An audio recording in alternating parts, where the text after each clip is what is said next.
audience let audience to be joined, and I will start the meeting.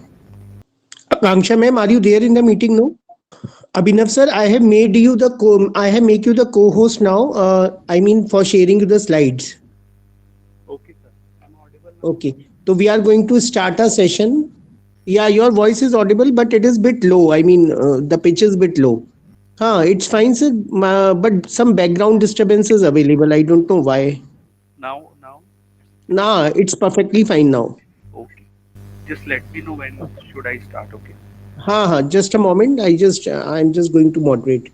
A very good afternoon to one and all present here. I, Dr. Ankur Goyal, Professor and Head, Department of Business Administration, MIT Meerut, once again privilege here to have Mr. Abhinav Kataria from Christ University as a speaker for the session one of today.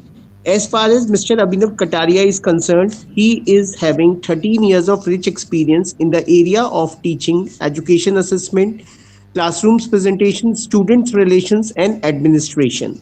He is dedicated, resourceful, and innovative instructor who strives to help students to achieve better and better. His areas are finance, economics, and business management. As far as his teaching subjects are concerned, he used to teach financial accounting, securities analysis and portfolio management, digital analytics, mutual funds, managerial economics, financial management, finance for non finance, fintech, etc. He has been in Delhi Skill and Entrepreneur University, MIT University, IMS Group, and ITS Group Ghaziabad prior to Christ University. So I welcome you, sir, for your session today. Over to you now. Am I audible? Yes, sir, you are audible. Okay. So the topic which is being assigned to me is purchasing techniques. So, Ankush, sir, are we perfect to go now? Shall I start with the discussion? Uh, yes, sir, you can go now. Okay. I hope Uh, my voice I is mean, audible. Everything is her okay. voice is audible, but some background disturbances there at your end. And secondly, you're open to have your slides now, sir. Okay. I'll just see because there's no background Mm. noise and it's coming one, but now if it's still it's Uh, fine or if it's coming right now. it's fine because the stress and the volume of your voice is more as compared to that background. So we are like clear to Okay, it is okay, like clear to us. okay. I'll just see. I can share slides visible. Sir, if you I, open your camera also, it must be better. my camera is already open. Are you not able to Just a see? moment, sir. Yes, it is open, sir. Thank you, sir. Is my slides are also visible now? Is my Yeah, slides sir. are visible? Yeah, slides are visible, sir. You can continue. Most Okay, welcome. okay. So thanks a lot for inviting me for this session. And today we are going to discuss about the purchasing techniques for the entrepreneurs. So I just want to know whether we are going a group of entrepreneurs or academicians with available with us or students in this presentation, or is it a mixture of all these? Sir, students are not available, but we have Okay. the academicians and entrepreneurs. Okay. So, perfectly fine. And apart from the introduction given by sir, I am also having my own startup, and we are a group of four people, and we are running one startup company which is known as Geo Power, and we are basically in the installation of the solar panels all across the Delhi NCR.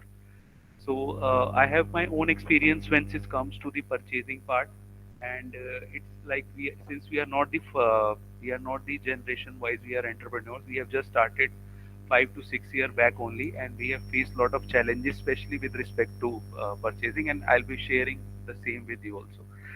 So when it comes to purchasing techniques, one thing is very common these days. Like uh, we do purchasing for ourselves. Maybe we need some goods and services for ourselves.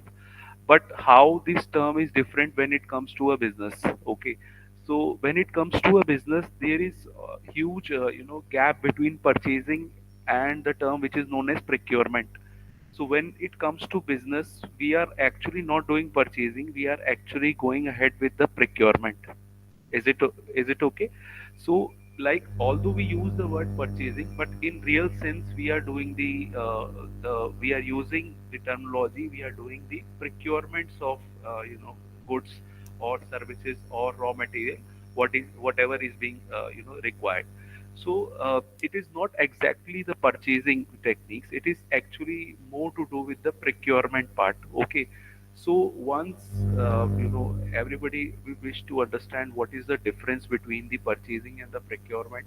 So as far as purchasing is concerned, purchasing is like one time we purchase some goods, services, and we see what are the benefits available with that, what are the benefits, and when once we are doing the purchasing part, so we are only concerned with whatever benefits we are going to get out of it and whatever we are paying money for it.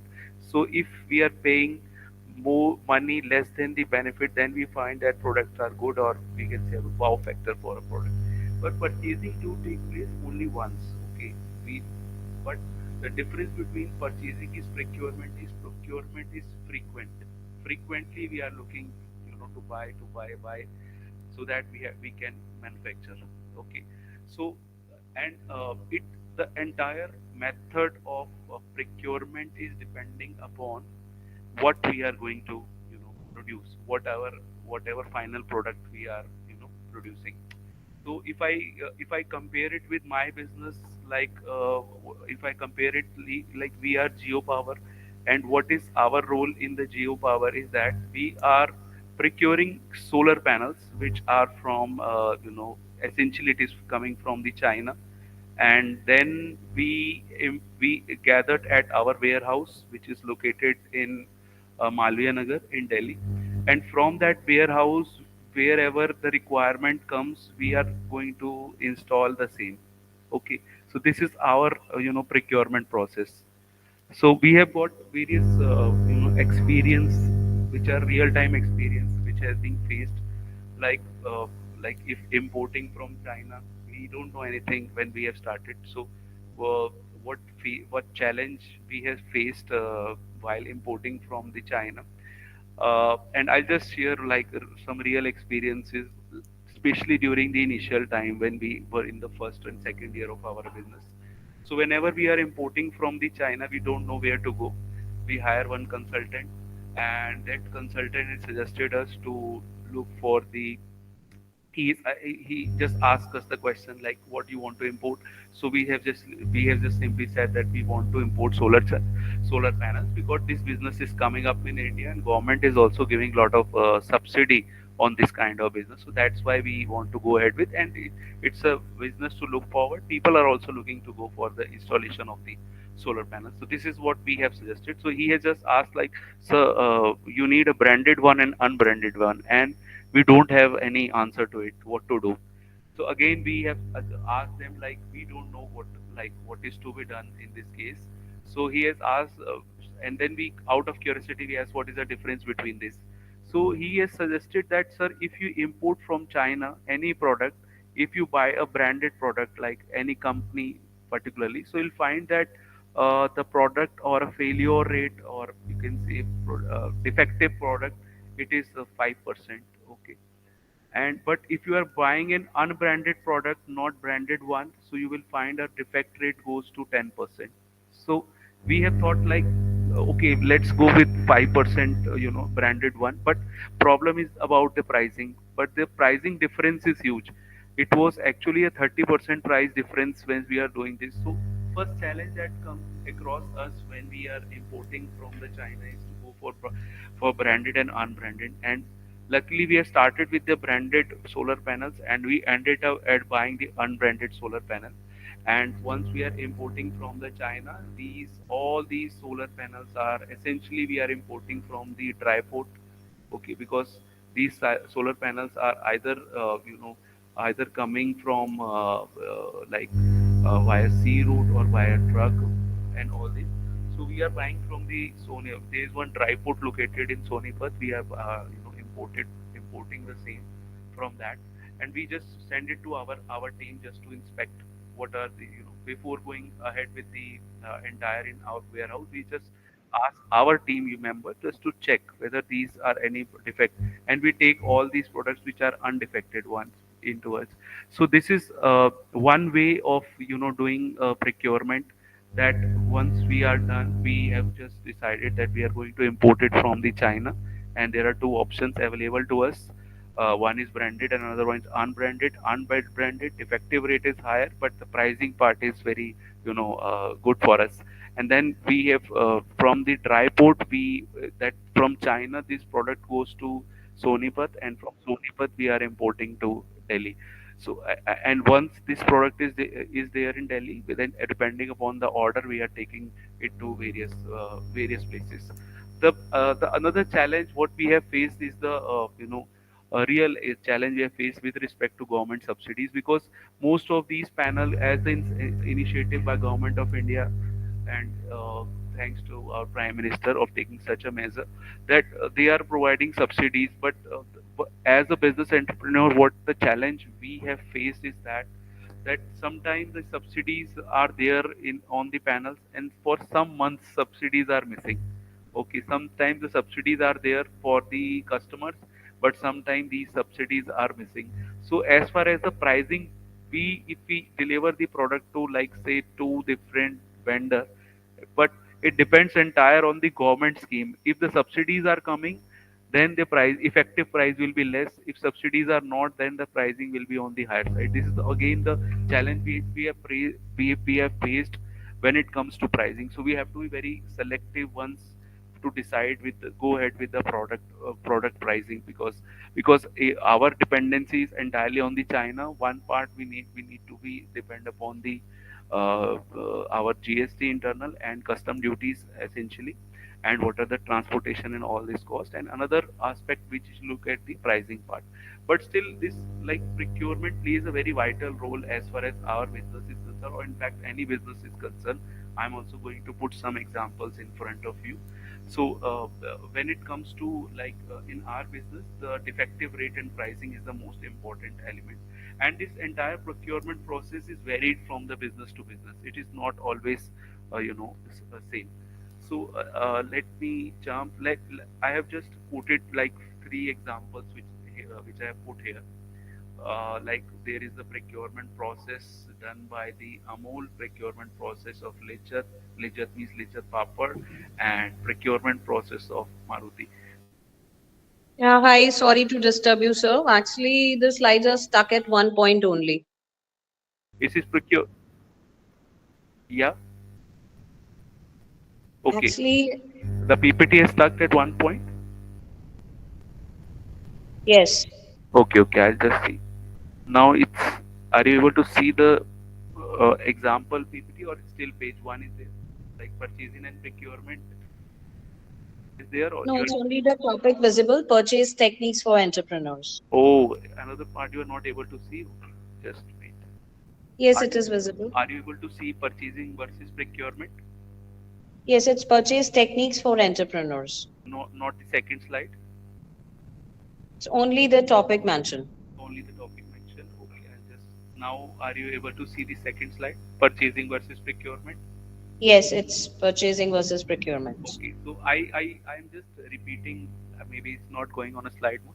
So I was just sharing my experience, like our business experience. We have just differentiated between the purchasing and procurement part. Generally, purchasing take place in case we generally use this word in case of customer doing purchase on once or maybe twice or twice. But procurement is a continuous process, and I've just shared my experience with our business, that our procurement, which is essentially coming from the China, what type of challenges we are actually facing as a entrepreneur. And so there are various challenges. Once it comes to, like, importing from China, transportation cost will become a challenge, custom duty will become a challenge. Third part is essentially the challenge which we face is the defective rate. And second, at the end, like, once we have got the panels at our warehouse, and then the challenge which start with that is related with the pricing aspect, that once we are delivering the service, the subsidies which the government is crediting, its subsidies are there, but sometimes because of the variation in the scheme state wise, we do not able to get the effective price.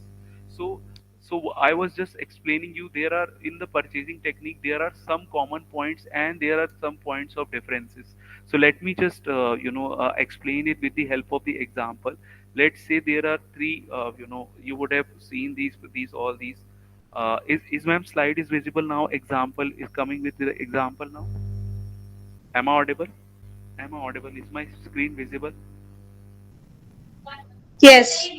Okay, okay. So I was just telling you like what the procurement. There can be a purchasing done, and there are three examples to look at. Like one is case of Amul, one is case of Lechat Papad, and one is case of the Maruti car. Let us understand what is the procurement and what are the challenges that can be there. So if you look at the milk in Delhi NCR market, so we find out that two major players are there. One is Amul is there and Mother Dairy is there. But the entire procurement process of these two are totally different. They are the dominant players, Amul and Mother Dairy, but the entire procurement process is entirely different. So does any of you having idea of how the procurement done by Amul, or how the we will get a Mother Dairy, and how Amul is able to capture more market than in comparison to Mother Dairy? Can anybody just tell me, or if not, then I'll just continue with the discussion. Can anybody tell? Can anybody tell how what is like uh, how what is the difference between the procurement done by Amul and the procurement done by Mother Dairy? Can anybody is having idea?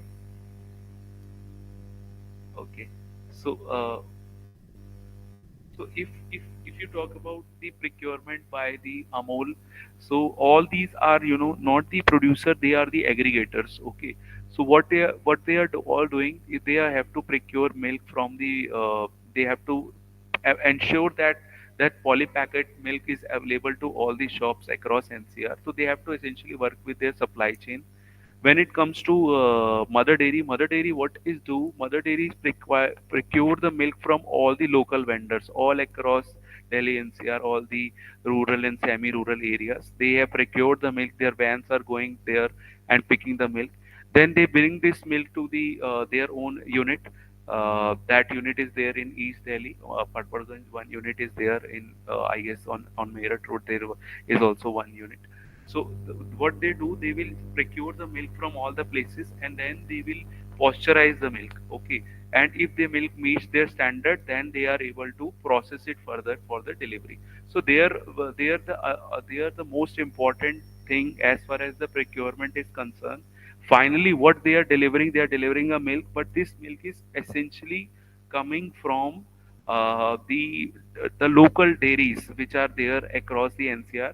And once these local dairies provide their milk, they will just meet the standards. Okay, they need to meet the standards which are there, which is set by the Mother Dairy. They set, if they meet, then these milk will be procured and they will be pasteurized, and after the pasteurization process they will be finally packed and delivered. So another example that is coming from the procurement part is the Lijjat. As far as Lijjat is concerned, this Lijjat is a number one papad which is sold in North India. So when it comes to Lijjat, their model is totally different. The model which they are using is known as self-help group model. Essentially, they are 90% of these all these villages are workforce is female, and what they are doing, these companies or the groups, Village Papad is supplying the entire raw material for all those who are living in the rural part of Gujarat. And what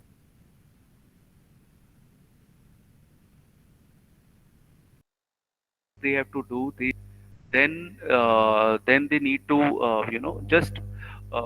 get the papad developed from all the women workers who are there at their home, and at the day end they are just taking back whatever papad they have been rolled throughout the day. So their procurement process is just about the identification of all women's which are efficient enough to produce or just to lay down what is there in the what how the papad can be made. Third example, which is there, is the example of the Maruti cars. So once it comes to Amul, or it comes to Lechat, or it comes to Mother Dairy, The procurement part is single procurement. Okay, like one time they have procured the raw material, and then the production process actually starts. But once it comes to car, especially the Maruti car, they are essentially assembly line products. Okay, so as far as assembly line products are concerned, these are not, gathered from one place, rather than from different places. The some manufacturing units are being set, and they are getting them assembled at one of their locations. So one of the locations can be, for Maruti, one location is Gurugram near to us, and one is the Manesar. So they are getting a different, parts which from which the car can be manufactured. For example, for them, the most important part is like, from where all these products will be coming. Like piston is coming, somewhere the ACs are coming. So they are to be very conscious, while identifying from there where they are going to procure all the components of the car. So I'll just give you the example. Like Maruti has got a policy of like 80% of their procurements are of piston is coming from Shriram piston, which is there in Ghaziabad. So whenever there is a whenever there is a demand, the procurement is coming from the Shriram piston site, which is there in Ghaziabad, and then Maruti is taking the Gurugram plant, and this Manesar is getting the delivery. Same goes with like AC air conditions are concerned. All these Maruti air conditions are actually being being supplied by, what we can say is, uh, the one company is there in Gurugram, which is known as Subros. Subros is one company which is supplying all the air conditions which are used in the Maruti. So once we look at the procurement, so when there can be, it entirely depends on what component you are manufacturing. And like, it's not that the most important is like, okay, you are doing a procurement, one after other, time after time, but one of the most important and the crucial part in the entire examples which I've just quoted, like in our business or Amul or Ledger or Maruti, is uh, like, who are the potential supplier to us? Okay, who are the potential suppliers to us? Basically, procurement process cannot go without the vendor analysis. We need to go ahead with the vendor analysis, and then we can just a minute. Hello. Yeah, sir. There was one small call. Okay, so I was just Okay. explaining. I was just explaining, like, what was the procurement process is totally different. One of the most important part in any procurement process or any purchases is the source from where you are acquiring. So once the source is being, identified, the source needs to be monitored on continuous basis, so that you are able to develop a good, relation with all the vendors. Maintaining a relation with the vendor is most important aspect. Okay, and it involves through various sources we can approach the vendors, and there are different terms which are used when it comes to the procurement part. So we are going to cover all the terms which are used in the procurement parts, but my focus till this point was that please, we must identify that there is a huge difference when it comes to purchasing and when it comes to procurement. Once we are in our own business or manufacturing, delivering of the service, actually we are not purchasing, we are actually doing the procurement. And the procurement part is essentially dependent upon what kind of business we are in. If we are into the business of manufacturing, that is essentially we are getting raw material from the domestic, then the challenges are less. If we are going international, then the challenges will be more. But yes, one of the most important is that we are able to provide our product at the less price. So for getting the product at the less price, we need to concentrate on our cost as well as our quality. So whatever we are spending, we should get best quality out of it. So let me just change this slide further. Anyone having any doubt till this point? Okay, so I'll just quoted the few examples, and now I'll just explain you what is like is all about. So procurement is essentially doing an vendor analysis, and we are going to to see from where we can get best. What is best? Actually, the best part is cannot be defined. It's very there is very thin line. How we can define what is best for our business is what type of quality we are looking at and what type of pricing we are wishing to quote to our customers. So this is the two important part. One is the quality and one is the price. So we have to do the trade-off between the quality as well as the pricing. We cannot have a good product, quality product, but selling at very high price. Then we will not get the volume. And if we are getting the, you can say, if we are getting the like less price, and if we are, not targeting the quality, so we need to look at a trade-off. Whatever quality that can be compromised. I'll just cite you one example that can be understood. These mineral water bottles. All these water bottles are coming, and it is specifically mentioned there. It is all about use and throw. So that's why we see that they are not like their purpose is only once the user is using the mineral bottle that there should not be any leakage. After that, if leakage takes place, then the company should not be bothered about that. Okay, so we can compromise on the quality till the point it is not, affecting the users, value proposition and what users are expecting. So if buying a water bottle, users are only expecting that okay, this will bottle will work till this the water is there. There should not be any leakage. If it uses this water might not be there, or there can be a leakage. It is not meant for the reuse. Okay, so once it comes to the procurement, it is all about identifying, shortlisting, selecting, and then acquiring. So what we are talking about, like identification of what? Identification of vendors who can give us the supplies of the raw materials. There can be a place that a particular vendor is supplying us good quality product, but maybe he's too far. So that's why the transportation and logistic cost is coming to us, and because of that, we might get a delay in the production process. So there needs to be a mapping done. Okay, from where we have identified that these are the 4 5 different potential suppliers which can supply us. Then we will be doing the shortlisting. Shortlisting will essentially be based on pricing part, quality part, and previous history of a vendor. Because many a time we will be asking for the credit terms, and they might not be able to supply us the credit terms. And many times the business is like only cash to cash delivery is taking place. So there are various factors which will affect the selecting process. We will be discussing this, and then finally we will go ahead with the acquisition from where the vendor which is being selected.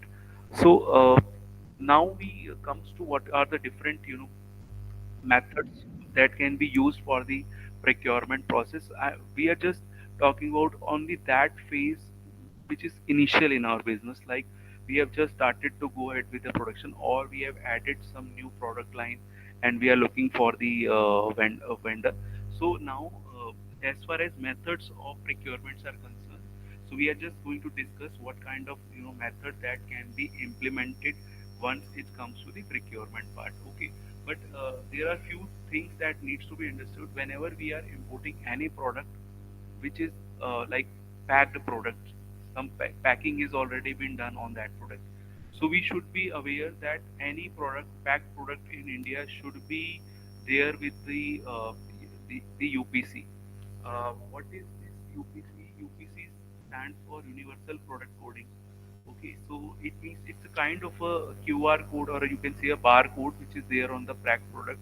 So if we scan that barcode, so either the information for product should appear, or like uh, or we can get it to the website of the supplier.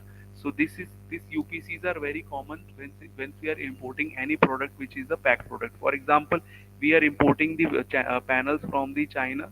So if we are buying it from the this one, if we are buying a branded, then each panel was having a UPC, Universal Product Coding barcode we are getting, and then we are importing.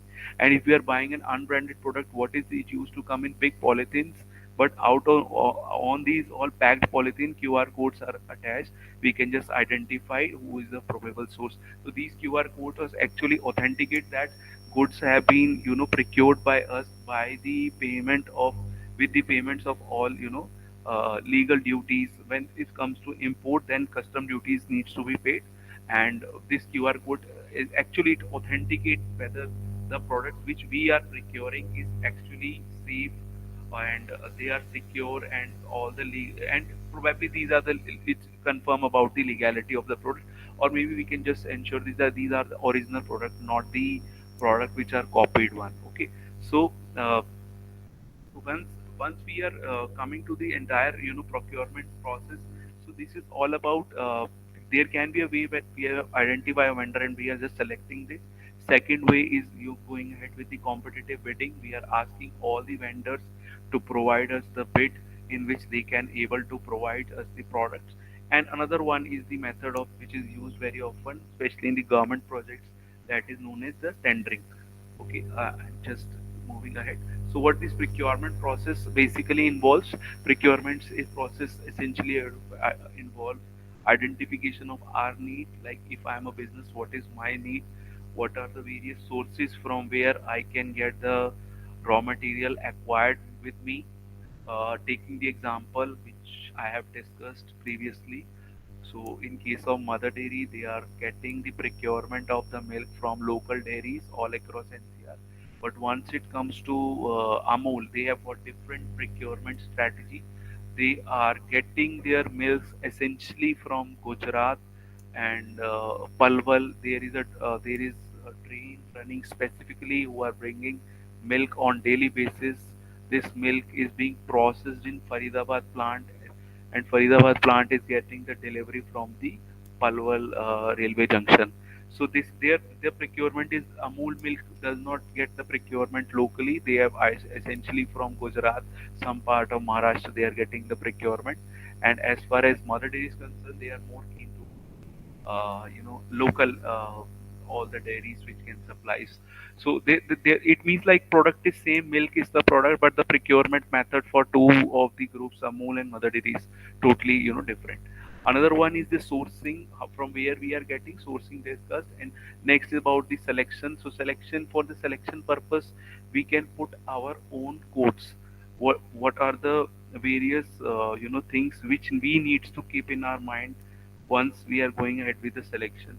So selection can essentially based on the pricing can be there, location can be there, past history can be there.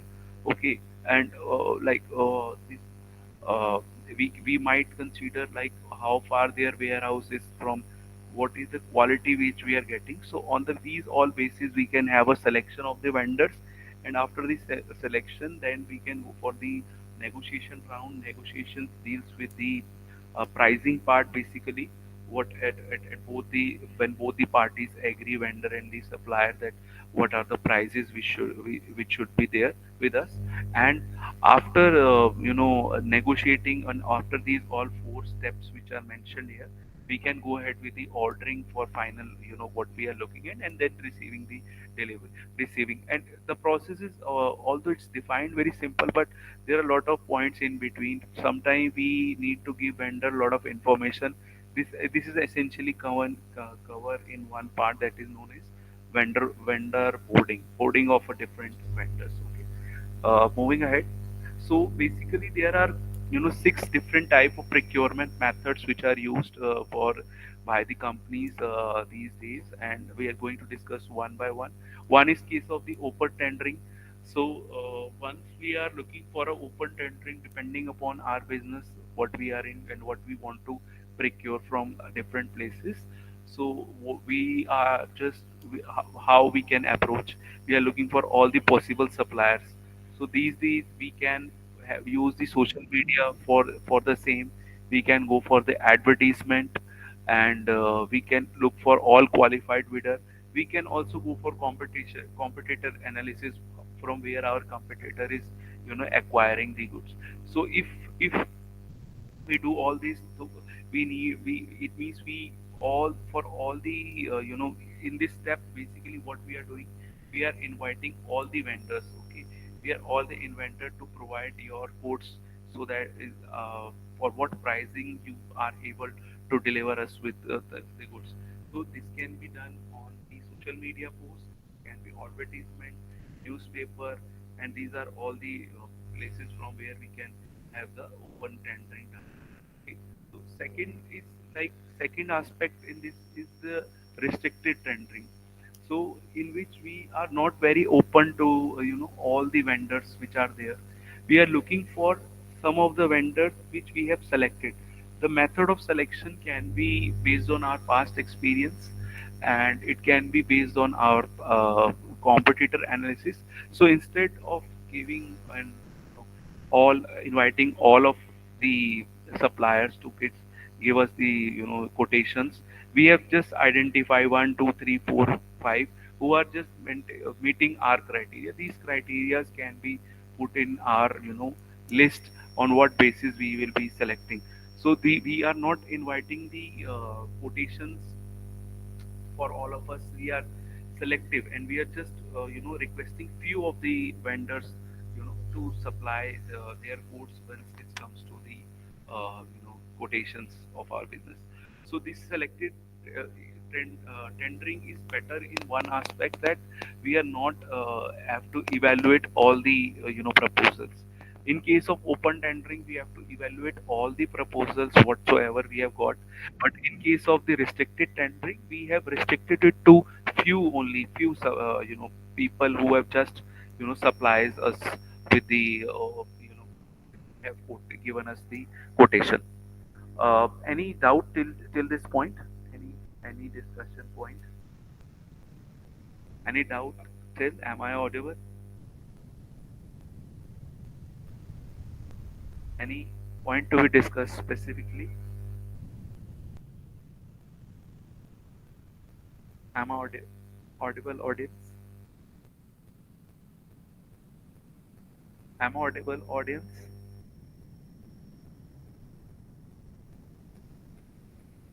Any doubt in this? Any point?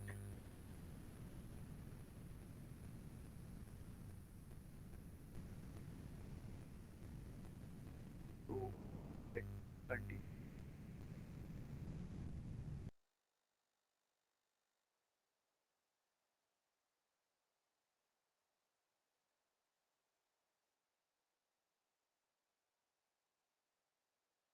Disconnected. Am I audible? Am I audible, sir? Yes, sir, you are audible. Please Thank you. carry on. I was just asking if there is any doubt or in between. So, okay. So we have discussed about two different methods of the tendering, that is open and restricted tendering. And moving ahead, now the third method which we generally follow in our business, that is request for proposal. So we have identified, like, the first two are just like vague, like open, going ahead, open and asking for the quotes, and second one is identifying the selective vendor. Now in this case, request for proposal, in this case what is happening is that we have we know these are the probable suppliers which can give us the supply at the right price, and they are the one which can really help us in producing our goods at the pricing which we are looking at. And now we are sending the request, like we are looking into this kind of business, and if you are interested, then you all are requested to send us our proposal. So in this case, request for proposal, instead it is going from the company to the vendor. Now company is approaching vendor, that you submit a project, we are looking for the production. So this is the two difference are basically, we are requesting vendors to provide the supply, but in the case of third one, which is we are requesting vendors, that we are looking for the production, and then they are required to suggest. So in case like next method of for this tendering comes is the two-stage tendering process. In this case, we it's very like what we have discussed in the last one is request for proposal. We have sent the request to 3 4 for the vendors which we are looking at. And now after receiving the proposal, we are doing the competitive analysis, and based on this analysis, we are just going to select one. It is essentially the entire all these entire aspect have got the component of pricing, quality, delivery, timely assurance, and whatever feedback which we are getting from our potential customer. So in the two-stage rendering is little bit time-consuming process, because here first we are asking for the request, and then we are evaluating. In other three discussed part, in this we are going ahead. directly with the evaluation part. So in this case, two-stage tendering, although it's a more proof, like foolproof system of getting the quotation, but it will take some time. It's a time-consuming basically process. Okay. Next is like we are requesting for the quotations once we are finished with the tendering part, and if we are looking for the small acquisitions, not a big one, big lot we are not going to buy, then we are only just uh, instead of proposal, detailed proposal, we are requesting for the quotations only. Just we know what kind of products you can deliver. We are just asking them, requesting them, like if we need 50 units of this, at what price you can supply. So here now this is only about the supplies. This is only concerned with, we are not going to need a detailed proposal. We know you are the supplier and you are using it, and just use provide us with the pricing detail, and then we will be you can ask for the acquisitions of the product. Next method of tendering that comes is the single source tendering. So in case of single source tendering, we are getting all our purchases from the single store. Like many a time, this new concept has come with one business aggregator is there, which is known as Hippo. Hippo is basically providing all the solutions that can be there, that can be required by an individual. Like for example, in my home, if I need something for my washroom, I get all the supply. If I need anything for my kitchen, I get the supply. I need the furniture for my house, I get the. So this is one. Hippo has recently emerged as one of the outlet where I can get all the supply from the single sources. So here the time for buying, time for the acquisition is very less. It's a lot of time if we are doing a single source, quotation, single source, getting product delivered from the single source. But the more challenging part of this is that if we have some quality issue with some product, then the entire, it acts as a blanket. Okay, so if the product is good, all the other products are getting the benefit of the brand or a positive word. But if the product is really not good, or really not advanced, or you can see there are some defect in the product, maybe in sanitary part some defect is there, so this branding can defect can be a negative one on the other product, which might not be that bad in the quality. So from single source procurement, this is a challenge which that can be faced. But again, depending upon if we need to produce quickly, so we might go ahead with the single source procurement. So once it comes to the entire procurement process, we are done with various strategies that can be used in the procurement part. So this is essentially all important component is like, first the vendor identification, how we are going to identify, then the evaluation process, then inventing them for the pricing in the tender, then we are going the evaluation, and finally we are going ahead with the negotiations and close contract.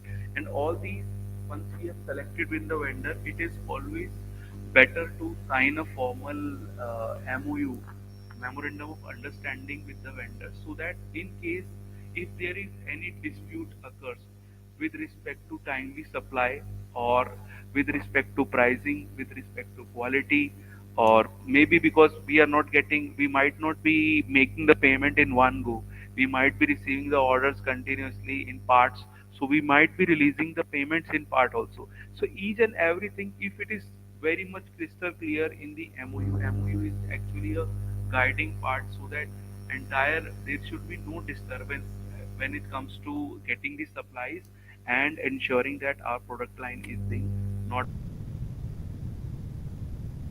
terms which are used in the method of procurement. Like these are identified at RFI. RFI stands for request for information. It means like vendor is just inquiring, or business is inquiring about what kind of delivery can be there and what kind of quotations we are looking at. So this is one term which is used very common in terms of the procurement part and purchasing part, that is RFI. RFP stands for request for a proposal. Then request for the quote is once we are interested in the vendor, then we are asking for the pricing and the quotation part. Then this term RFQ can come. Then invitation for bid, we have identified three, four, probable suppliers with us. Then we are asking for the bidding part. Okay, so every probable vendor is started to post their own bid and just tell us like how they are different from the other. Some can claim that we are good in quality. Some can say we are good in delivering. Some can say we are good in after sales service. So depending upon our business, what we are looking at, and maybe if we get all composition of all of them at less price, that will be better for us. LOI stands for letter of intent, and finally we are going ahead with the PO. PO is like dummy invoice or purchase order, which will just tell us what kind of procurements we are looking at. The most important part in the entire process is that first we are done with the procurement part, okay, but we need to ensure whosoever vendor which we are introducing to our business, he should be comfortable enough to understand what our business is and how he is expected to deliver and how he will going to fit in line with what our business is. This essential part is known as vendor boarding. I'll just show you one chart. These are all important part of vendor. We are getting vendor on board. So vendor needs to be adjust with our system. Okay. So maybe in our company we are following some different systems. Same maybe some we need some quality inspector from the vendor part to sit in our premises. So he or she should be aware about the quality factor, hygiene factor, employee relation, what as a vendor, what as a probable company we are looking at. We should be clear with the invoicing part, because finally, if vendor has not supplied us with a proper bill, how he is not going to, we are also not going to get in terms of claiming for input GST, which is becoming an hot topic these days. Like if we are getting proper bill matched in proper format, then our SAP can reconcile the all the input tax credit which vendors are expected to receive. So once the vendor is being selected, once the vendor is being identified, we must be very careful in ensuring that the onboarding process for any vendor should be smooth. Okay, he should able to meet our quality standards. He should able to understand our credit terms.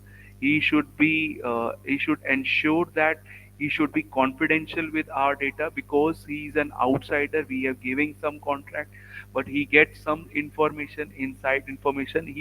There should be a privacy clause that that he should not going to leak this information to our competitor. And another important aspect, if we are offered him some discount because of any reason, these discounts should be legitimate with him only. He should not share all these details with others.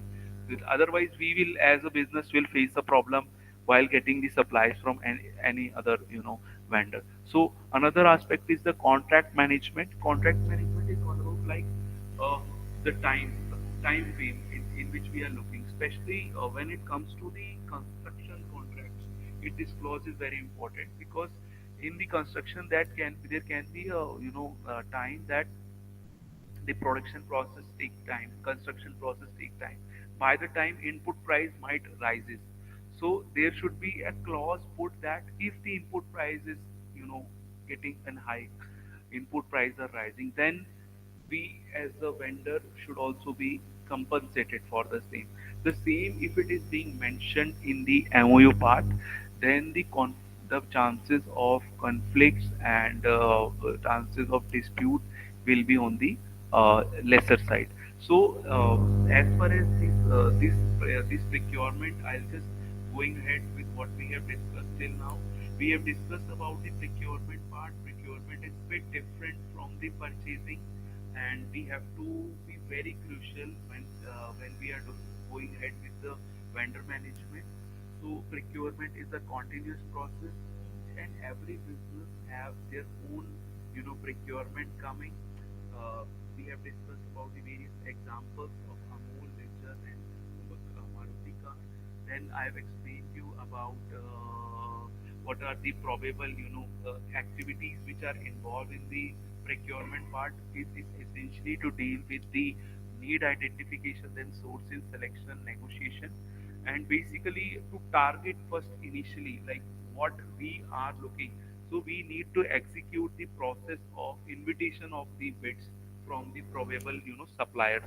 So this is entirely a comprehensive process, and for the middle scale businessman or a small scale businessman, for the transparency purpose, they can go ahead with the use of the technology.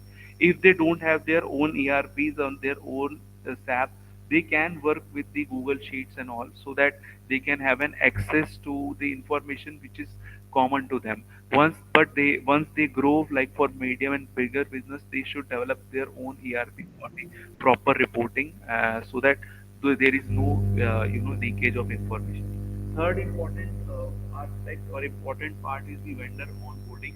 Once the vendor is being identified, then we should able to onboard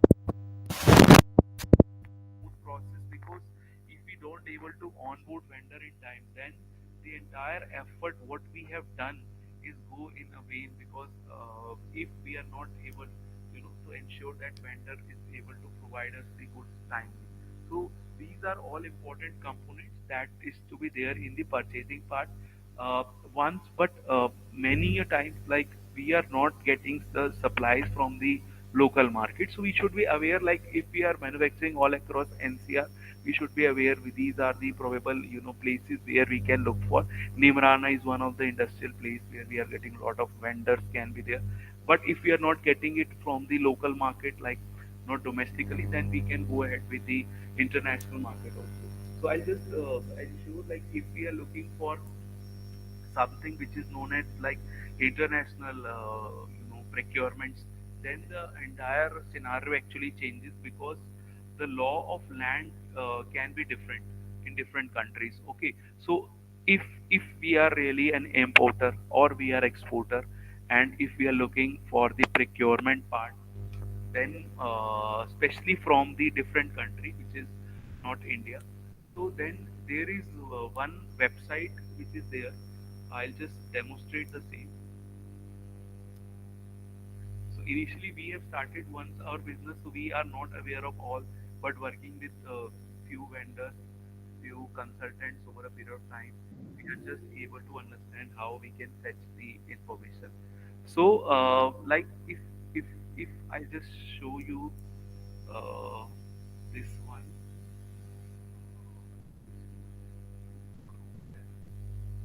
uh, yeah. Are you able to see the screen? Are you able to see the screen which I have just shared? Yes, sir. Yeah. So what our business, like what we are able to do it, like how, what was our learning from mistakes, you can say. Like we can have a broader idea of like how to import from the different, because uh, domestically we find very products are there, but we face challenges when it comes to pricing. So how we can land and how we can identify that from which countries which products that can be targeted by us. So there is one website which is of Government of India, that is Director General of Foreign Trade. So here in this website there is one portal, one tab mentioned trade statistics. So I'll just is this,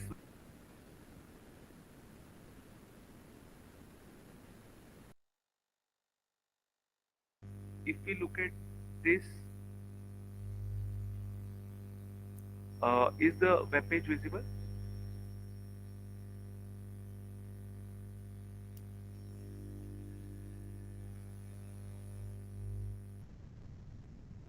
Is this, is the web page visible now? Yes, sir. Please continue. Okay, okay. So if you look at this, so we see that this is a web. This is again the web page which is there by government. So we can get the information of various imports of, like what are the various countries from where we can get our imports. Like from this website we can fetch the information. Let me just illustrate with the help of example. This is,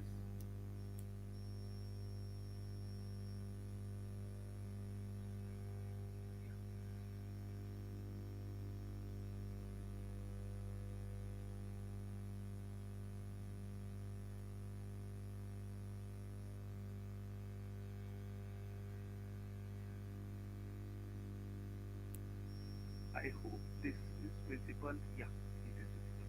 So this is like Department of Commerce. So if I wish to, just see what are the country-wise comparison about what kind of products we are importing and exporting from India into abroad, then we can have the data country-wise, region-wise, export import code wise. All data is available to us free of cost. From here we can fetch all the information of all the countries basically from where we can get the supplies. For example, I'm just taking one example. Let's say if we are in anything, we have export and imports with Afghanistan. I'll just submit and you will just able to get like whatever export and imports with the Afghanistan. So we say that it's going in the negative balance. Just this tab. It is. I hope it is visible now. So this is how. Yes, sir. Please continue. Yeah, yeah. So this is like the one tab where we can get like what are the countries which we are dealing in. And surprisingly, I thought it was my presumption that we are just like China. We are majorly importing from the China. I thought as far as exports are concerned, we are largely exporting to China already. But when we have done the analysis, so we have found it is basically an America in which our major exports lie. Okay, so this is one of the website I request all the entrepreneurs, especially or those who are in the starting phase of the business and looking to import from outside the this uh, their domestic country, they should visit this site. And it's a very comprehensive site. You need to have just an EIC code and you are able to get all the information. Let me just illustrate one more with the help of example. I just this is the reason wise export and import, which we can get the data again from Ministry of Commerce. I hope is this slide is visible to you. Yes, sir. Yeah.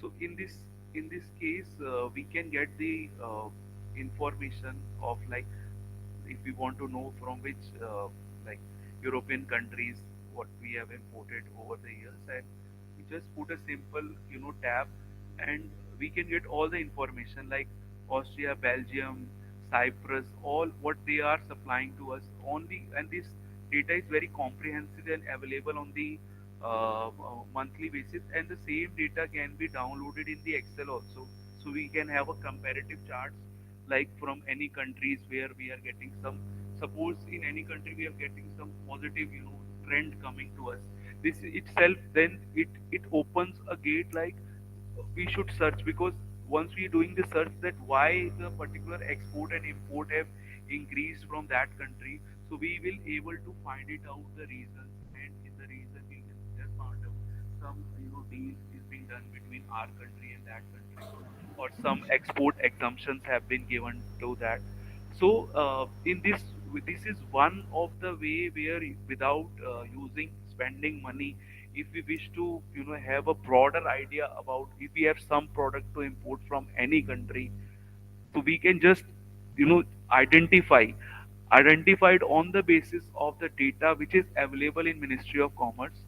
And we of late we have also find that instead of getting the raw materials from China, there are many products which are very cost effective, especially from Brazil and from Bangladesh also. So this can be done, especially this is all there if you are if you wish to import from the international market.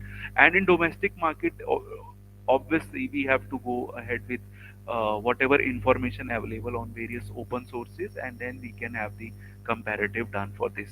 So I hope that I'll able to explain you brief about the purchasing procedures. Uh, it is a difficult process, difficult, easy to say but difficult to execute. We as a business person or face a lot of challenges, and it is all about like learning from mistakes. But probably in our team we are just able to find some solutions for our problems. But I'll just request all the entrepreneurs, whenever you go for a procurement, do not purchase blindly from the market. Okay, just on a pen and paper or on an Excel sheet or on a Google sheet, do the comparative vendor analysis. And in fact, even if you are not going to select a vendor, maybe you have already selected a vendor, at least you can show to that these are the probable quotes we are getting from the competitor, so maybe you can get a discount from that. Okay, so this is how we go about the purchasing.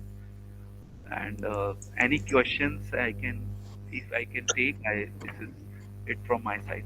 Thanks. Thank you, sir. Thanks a lot for the wonderful insights regarding purchasing, and we have a idea and Thanks a lot, Kusa. If there are any queries, and explainable.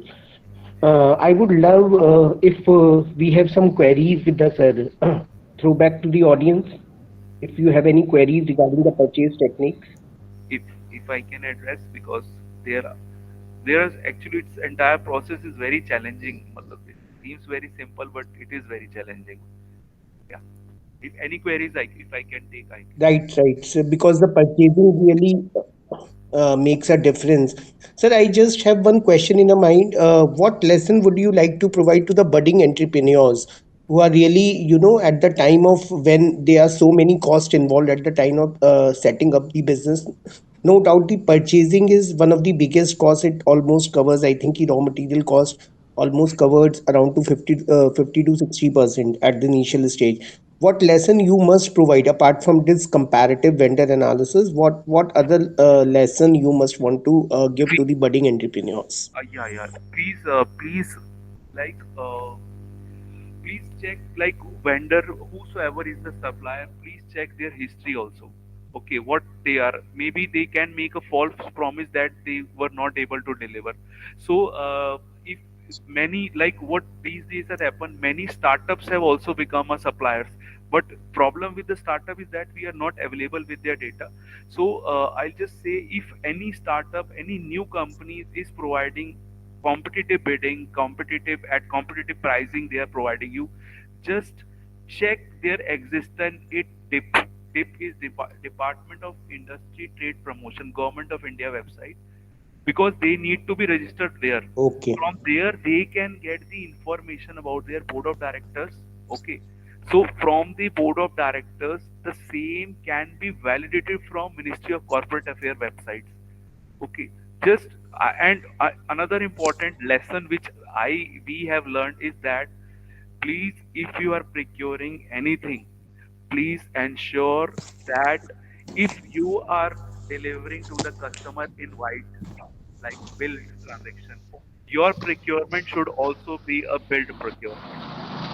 Otherwise there will be lot of taxation issues that are you will likely to face. And it ensures that you are not, it ensures that you will not focus on your business, you will be visiting the tax authorities to declare it. So this is the most blurry things are there.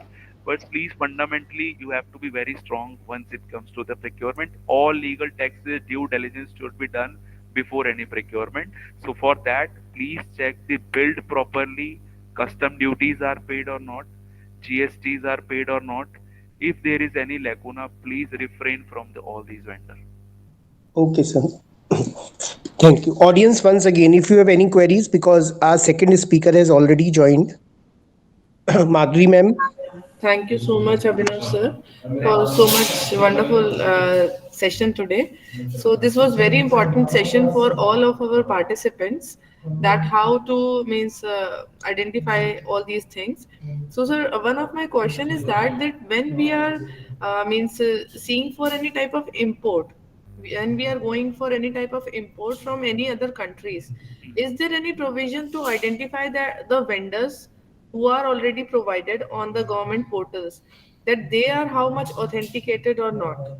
Ma'am, see if there is any vendor. Okay, so there is a registration for vendor done on our Ministry of this DGFT portal and Ministry of Foreign Ministry, and they should have this one code. This is known as export import code for their product.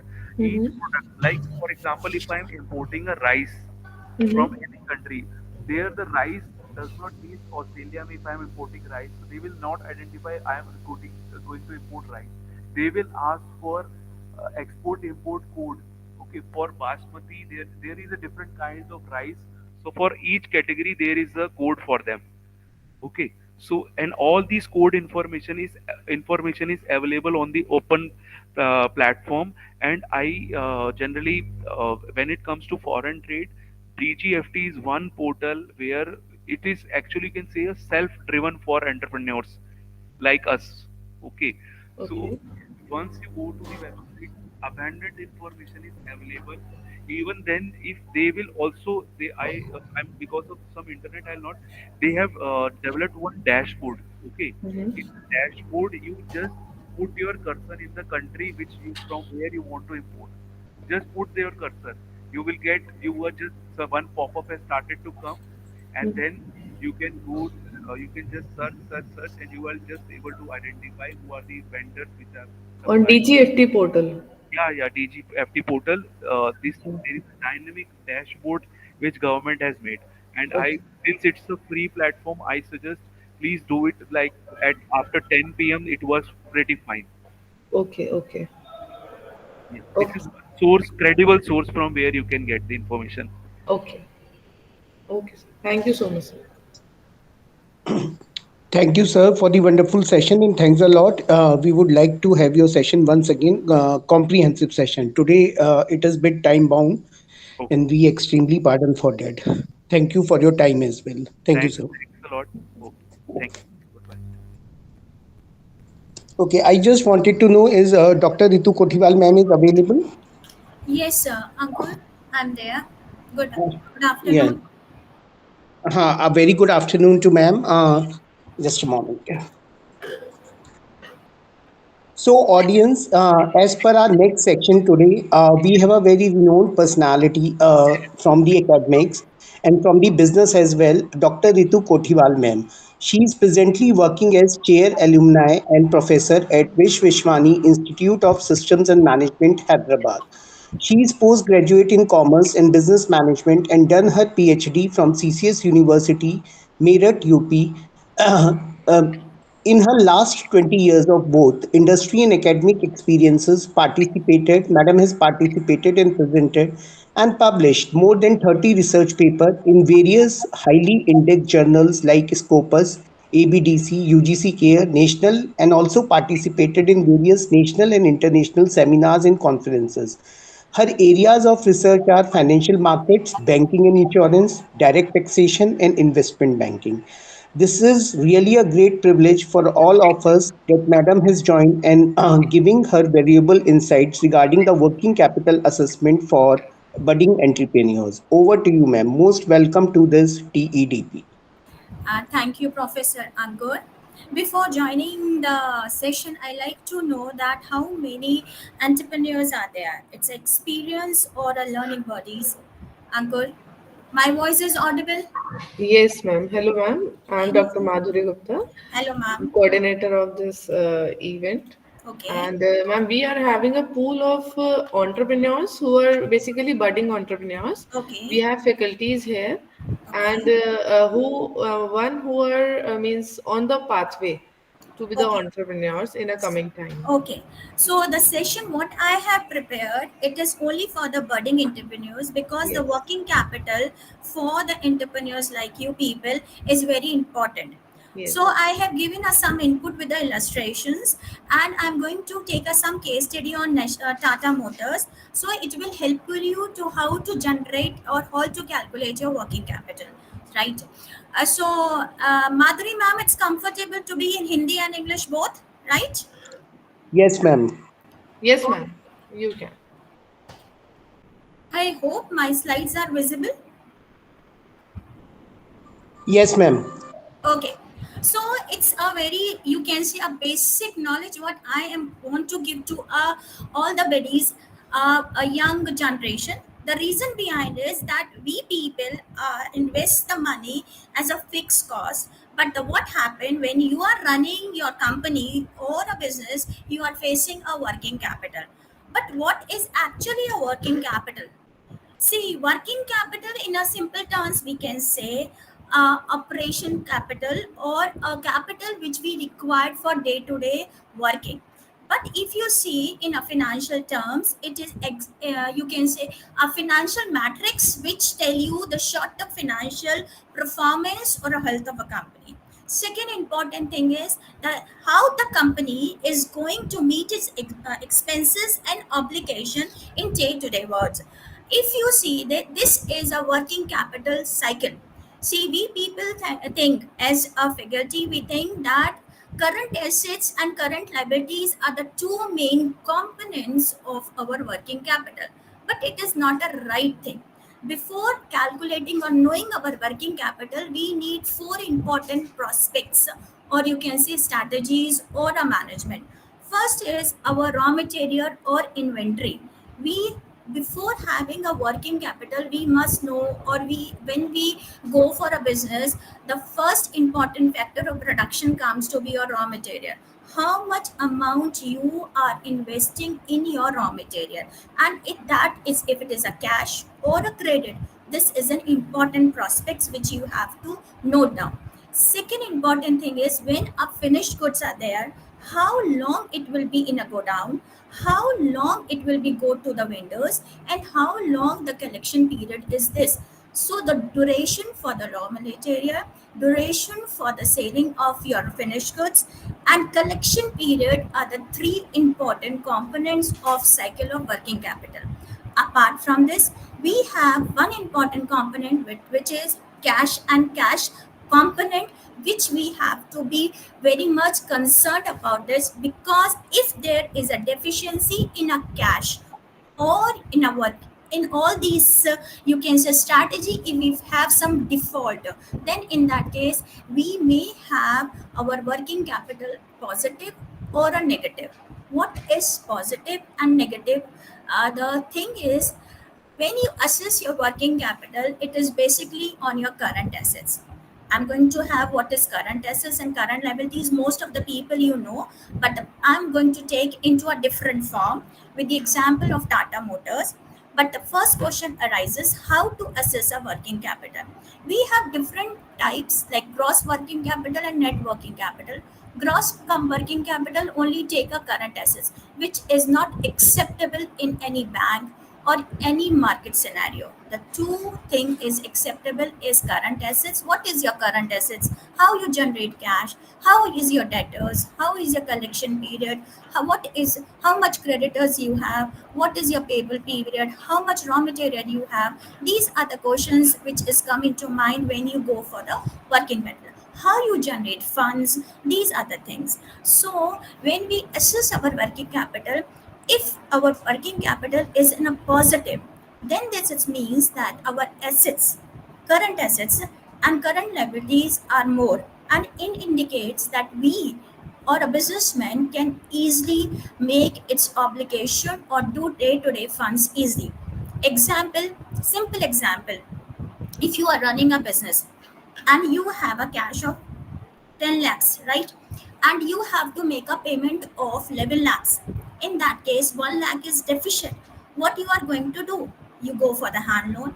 You go for some person and ask 1 lakh rupees for 2 or 3 days on interest. But if this is prior estimated, then in that case you will be on the safer side and risk management is minimized. If then second component what we get is minus working capital, means negative working capital. That means the company have a, you can say, struggle for payoff, short term debts, or it is very difficult for them to go for the operation expenses. So to have a working capital, we have, or managing our working capital assessment is simply current assets minus your current liabilities. This is a simple formula given in a finance. But If you want to have effective working capital, then in that case you have to form these strategies. And this strategy first is cash management, inventory management, third is receivable management, and fourth comes to be your payable management. Right? Ankur, my voice is audible? Yes, ma'am. Yes? Okay. It's clear, ma'am? Yes, ma'am. Okay. Yes, Exactly it clear. is. Yes. So when we go for the first strategy, means managing our working capital, we have to first know our cash, a liquid cash. I'm not talking about in the forms. I'm talking about cash and cash in hand and cash at bank. And in that case, we have to see the forecasting of our cash flows and cash inflows. Simple. I take one simple example of your home. एक घर का example लेती हूँ simple home that you have an income of 1 lakh which is an active income, and you have a passive income of 20. Total income comes 20,000, total comes to be 1 lakh 20,000. After that, what you do, you make a estimation of payments like 20,000 to rents, 20,000 to your education fees to your kids, 10,000 for your medical bills, 10,000 for grocery, 10,000 for extra. After meeting all these, you have 60, 17,000 the payments. 120 minus 70, it comes to be 50,000 is a surplus. Then in that case, 50,000, whatever the surplus you get, you can have a thought of saving. You have a thought of purchasing some equipments, or you can say something for your kids, or you can plan for comfort items or luxury items. This is simply a cash management what we are doing at our home. The same thing if we are going to apply in a business, it comes into this form. Cash sales this much, credit sale this much, credit sale the collection period कितने दिन में हमको debtors payment देता, then you make a flow. Then credit sales. After that, you have some other forms of income also, that is known as non-operating incomes. You just make a calculation monthly wise, weekly, fortnight, monthly wise, and make this is my total receipts. After that, you make a estimation what is my payment. First of all comes to be your raw material. Second, all the revenue expenses like your salaries, your electricity bill, your mobile bill, your examples to give to the advanced income tax or repairing and maintenance of your machinery. These are the some payments which you are doing. After that, if there is a surplus or there is a deficiency, then in that case you can forecast that there is a deficiency in cash in upcoming month, so how I'm going to manage. Then in that case you start thinking about the managing. So the cash management helps you to by projecting future cash flows and inflows. Businessmen or business can anticipate any potential cash shortfalls and surplus and plan accordingly. You can plan as if deficiency is there, are you going for the overdraft? If deficiency is there, then you go for the discounting of the bills. If deficiency is there, then you go for the hand loan. If surplus is there, then I can go for the raw material, which can be on cash discount, which can decrease my costing. So this is one way how you can manage your cash. The basic technique what we use in our cash management is cash budget. I'm taking simple example from the business. Simple, very simple. You are young buddies, and in that case, see, all of you have a cash of 20,000 in your hand in the month of January. Your collection from the customers is 1 lakh 30,000. You say take as a cash sales. You make a payment for the same month 25,000, means there is a creditors you have to make a salary of 1 lakh, other expenses is 15,000, income tax you make a that 6,000. This is a rough, you can say, estimation you have made for 4 months. You can make a quarterly also or a half yearly also. How now the question arises, how you calculate a cash budget to work out effective working capital. The first is that this is estimation way. If you take an opening balance in the month of January, you have 20,000. You have a total receipts from, you have a receipt of 130 lakhs, 1 lakh 30,000, and total receipts comes to be 1 lakh 50. So how much funds you have? 1 lakh 50,000. If you make a total of expenses, it comes to be 1 lakh 46,000. Simple. So then in that case, you have a surplus of 4,000. No tension, nothing that in January, I don't have a deficit. I can run my business smoothly and no, and the things are going in a cool way. You can plan like this. But if you go in the month of February, take this closing balance comes to be next year. So आगे बढ़ जाता, carry forward 4,000. Then you have a total receipts of 164, total payments on 160. Again, I have a surplus of 4,000. Okay, nice, no problem at all. Done. Then in the month of March, I have again 4,000 in my hand. Receipts are 169, but expenses are 170. Then in that case, I have a deficiency of how much? 1,000. Then you start thinking how I'm going to manage this cash. And managing this cash will help you forecast that how you are going to get this money, because you cannot stop raw material payment, you cannot stop salary, you cannot stop other expenses. You can plan in other way, that you can cut off expenses, you can make, this is one way of the strategy to manage this cash, that you cut off, in place of 10,000 you make a payment of 9,000 and send this person that you are going to give the 1,000 remaining in the upcoming month. You can make like this. Raw material is 40,000, you can tell your creditors, meanwhile I'm giving you 39,000 and 1,000 I'm going to pay in the next month.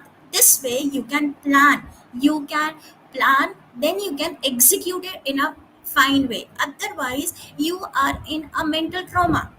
कहाँ से पैसे आएगा, कैसे चलेगा, ये चीज आप plan नहीं कर पाओगे जब तक आप चीजों को फोरकास्ट नहीं कर पाओगे. नेक्स्ट ईयर अप्रैल 1,000 लॉस मेरे पास है नहीं. Then you go for the total receipts, that 2,29,000 is my receipts. Oh, great amount I am going to get in the month of April. Expenses 2,17,200. Then you have a surplus of 11,800. March May 1,000 deficit, April 11,800. In this way, if you make a forecasting, then you can go, then raw material I will make a payment of full, salary full, 10,000 full, income tax full, and machinery, everything what I want I am going to pay 1,000. I can do one thing, I take a hand loan of 1,000 and make a payment in the next month. This way you can plan your cash management. You can think, you can predict yourself and how you invest 11,800 also. Now the second important thing is receivable management. See, in today's era, if you take 90% of the business are on credit sales, only the retail shops or you can shoppers have a credit, you can say a cash sales. Otherwise 90% if you say credit sale. If you see the malls always have a cash sale, we think, but there we are using a credit card. So in one way it is a credit sale. Okay, if you go to some if you take a simple business of manufacture or a services, what they do, they purchase a raw material for 1 month credit. 1 month credit means they are going to make a payment after 1 month. If you take a salary, what for making a shortage of working capital, what the businessmen do, they make a payment of salary after 15 days of due. Means if they are due on 1st, they are making payment on 15.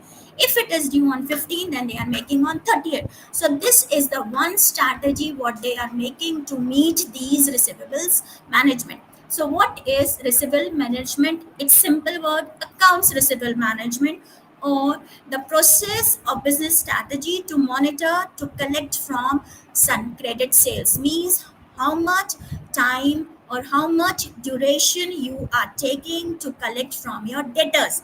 Because if you take a longer time, then in that case, this may convert into a bad debts also, or it can convert into, you can say, a minimum bad debts also, 10%, 20%. So there, Ma'am, your slides are not moving. it's now moving. Yes, ma'am. It is only showing the first slide. What is working capital? 1 minute, let me see. Now visible? Ankur, now visible? No, ma'am. Still not? Just share it again, I suppose. I do that. 1 minute, 1 sec. Okay. Are you able to see Yes, ma'am. now? Okay, It's navigating now. navigating now. Okay, right. So, shall I go with the illustration or It's shall I? showing cash management. What is cash management? It's so cash management, cash budget. This is the example what I have taken, and this is the how I calculated the cash budget, in which I was discussing that if we go for the forecasting of our cash, if there is a deficiency, then in that case you can plan how to bear this deficiency, right? And if you have a surplus in the month of April, then you can plan how to use this surplus. Now I'm moving to receivables. Receivable simple is how much time you are taking to collect from your debtors, the collection period. If it is 15 days, 20 days, 30 days, 60 days, and how much amount you are getting from your debtors.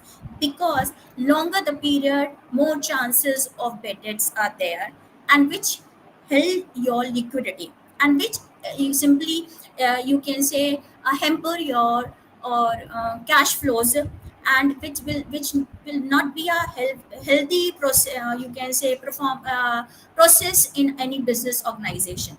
If more return, if more inventories are there, more cash flows are there, more turnovers are there, then in that case you have more profit. In simple language, if I take a components, Ankur, my slide is visible? Yes, ma'am. Okay. See, the simple calculation how to assess a working capital is current assets and current liabilities. You people are young people, maybe of different backgrounds. I am not aware. Ankur, I'm right or wrong?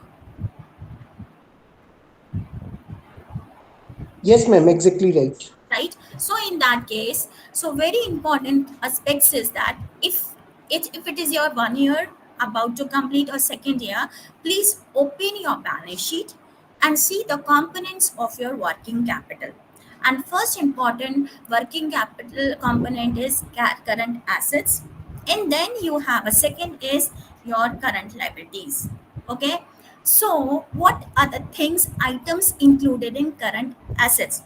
If you take first what I told, the cash management is very important, which includes cash in hand, cash at bank, your PDC, your, you can say, FDs in your banks, or you can say any financial securities which is in the market, which can be converted into a cash within a 2 or 3 days. If you are making, you are, you can say you are trading in a financial market.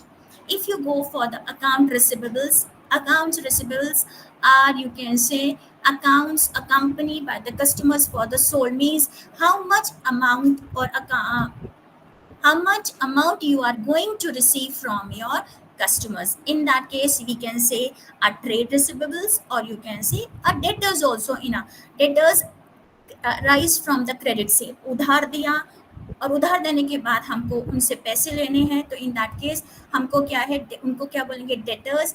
Against a bill you say is as a bills receivable. Against a trade it is synonym, it you can say a trade receivables, or you can say a account receivables, it one and the same thing. Then you move to a inventory. Now in our finance or in a journal also we have three types of inventory, which is also known as, you can say, simple stock. One is an inventory for the raw material, second inventory we make for the work in progress, and third inventory we make for the finished goods which are in this. So inventory is a basic component which helps our cash or liquidity. If we don't have a inventory management, or we don't have a proper how much running item is there, how much amount is held in one item, what is the turnover of that item, how much profit I'm getting from that item, that if you are not making, then in one day it will happen that you may have a, you can say a waste, or a, you can say a wastage of inventory which can go into a scrap. So always have an inventory which is apply a FIFO method or a LIFO method, so that first in first out, so it should not be outdated. Second is, if it is last in first out, then it you can get a more profit. It depends upon you what methodology you are using for maintaining an inventory. Next is marketable securities. As if you have a surplus, like 11,800 was a surplus, then for a short time you can put as an FD in a bank for 35 days, 60 days, or you can put into a financial market, buy some shares, you can get a profit also, and it is a short term investment, so that you can get a little bit profit also. If it is idle, then there it is no chance you can get this. It is not an saving also, it is not an investment which you get an ROI, return on investment. So it is, you can say, a wastage of your surplus. So be forecasting how you are using your surplus also. Now you come to a prepaid expenses.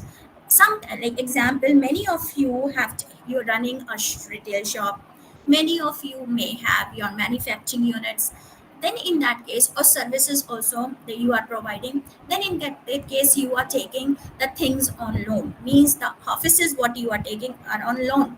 Then in that case you have given a security to those people, 3 month security agreement you have done, or 6 month security.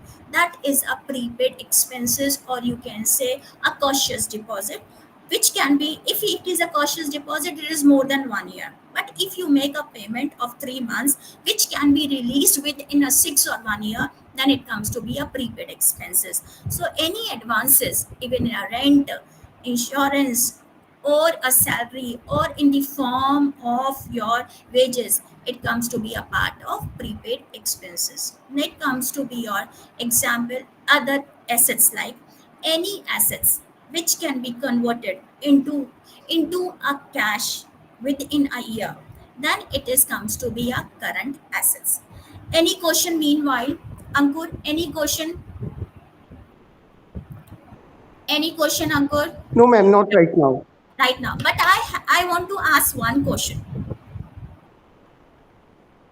if you Yes, permit. ma'am, most welcome. See, young buddies are there with me, and I want one question, that can you give me the example of other current assets as you are running a business? See, these are the common items of current assets. I want to know, in your business, what are the other current assets which can be converted into a cash within a year? Anyone? Anyone?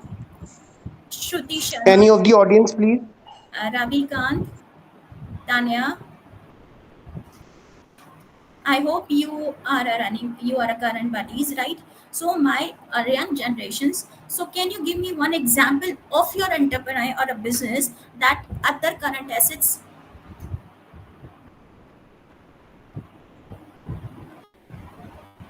It's inventory, ma'am.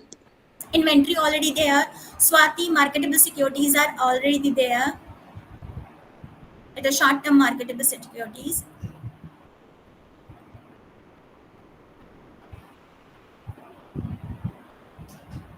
Can anybody can give me their company's name or their product?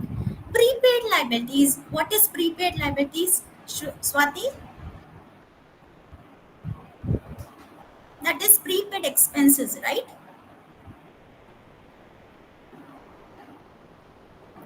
uh, Ravikant sir, are you there? Yes, it is, it's a part of, but I want other current assets apart what I have discussed.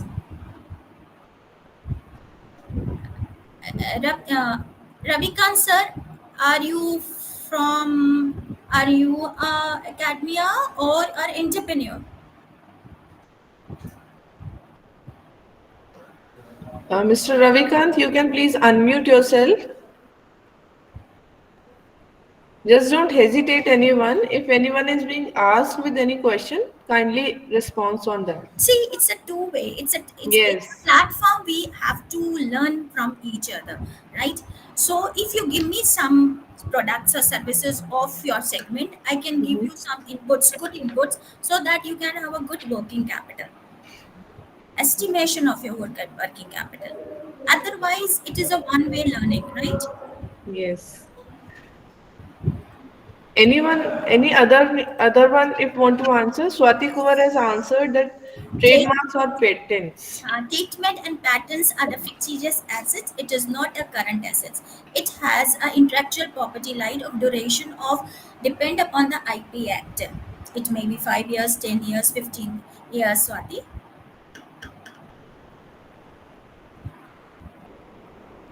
all of you have a bike. I hope so. Car.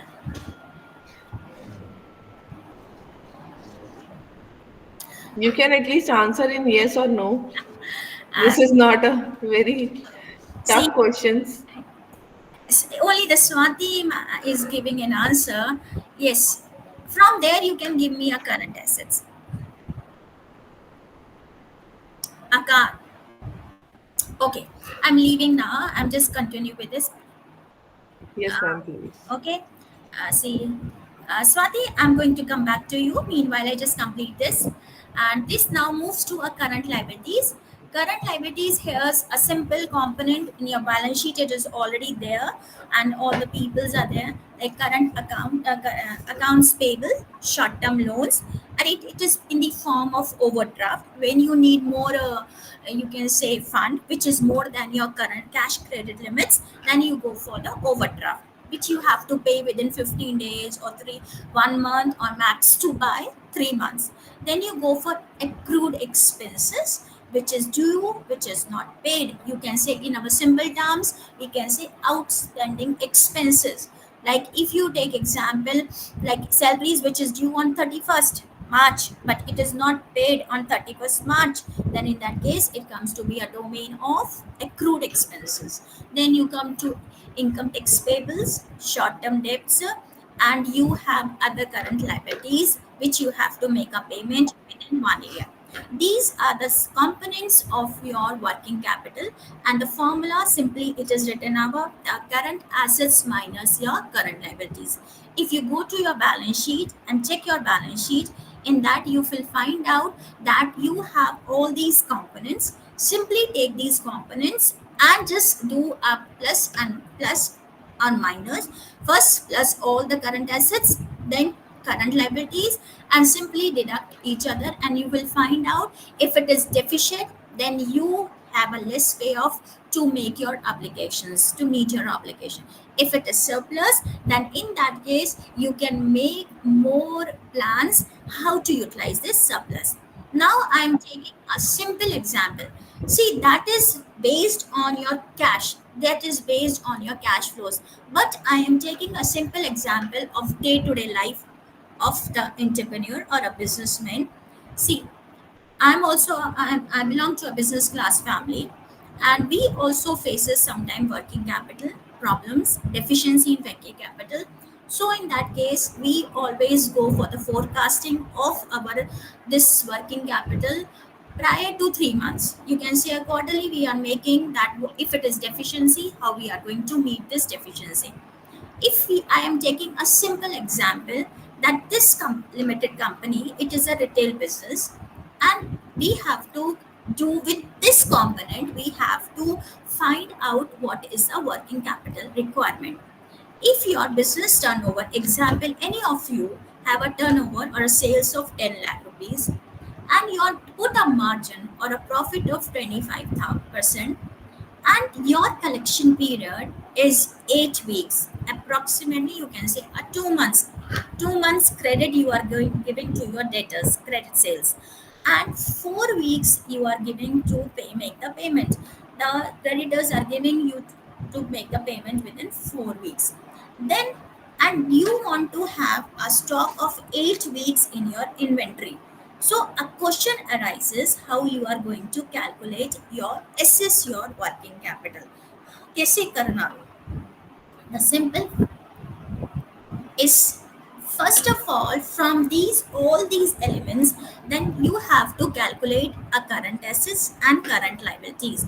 If you see, debtors is our current assets, creditors are our current liabilities, stock is our current assets. If you remember this minor terminologies, if you are from not from the finance background or accounts background, you must know that. And day to day language you use says that उससे payment आना है, मुझे इसको payment देना है, मेरे पास इतना raw material मेरे पास होना चाहिए, मेरे को इतना सेल चाहिए. So in that, if you convert it into our finance terminologies, then it comes to be a debtors, creditors, stock or inventory, or you can see a sales or your turnovers. Everyone's want business, हमको business चाहिए, पर उसमें हमको कैसे अपना capital use करना और capital चाहिए.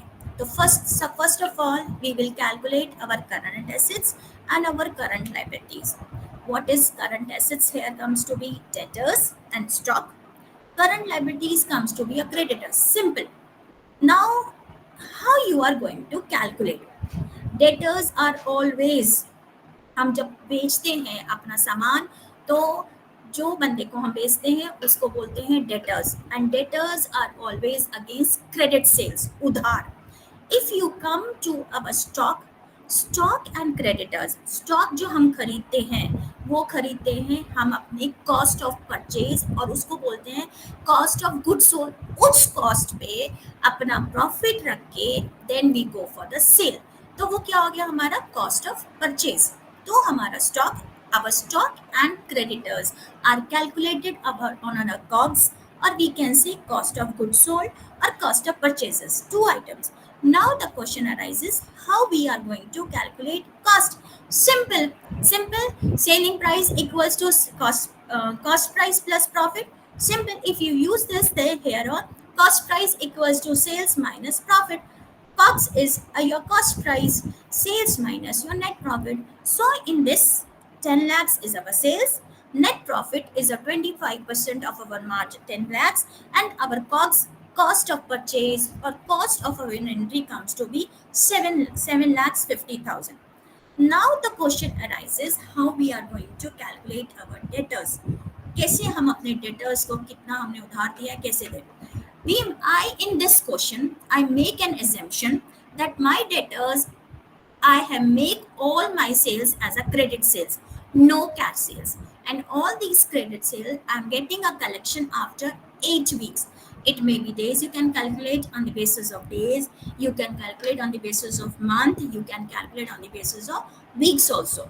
I've taken a week wise, you can take month wise also, 2 months divided by 12, or you can take a day wise also, like 60 if you take 60 days divided by 365, somewhere the assumption is 360 they are taking. After taking the what is my sales, this is my sales is 10 lakhs, and 8 week is there divided by 52, so my debtors is 1 lakh 53 for a month. Stock is 7 lakhs, 1 lakh 15 I need for my stock. Creditors which I have to pay, it is 57,000 I have to pay. If I make a calculation, and I simple calculation, simple, एक दुकानदार की तरह, if I make a calculation, my debtors I'm getting a payment of 1,53,000. Okay, after 8 weeks, stock is 1,15,000 I'm going to maintain. Total current assets what I'm getting 2,69,000.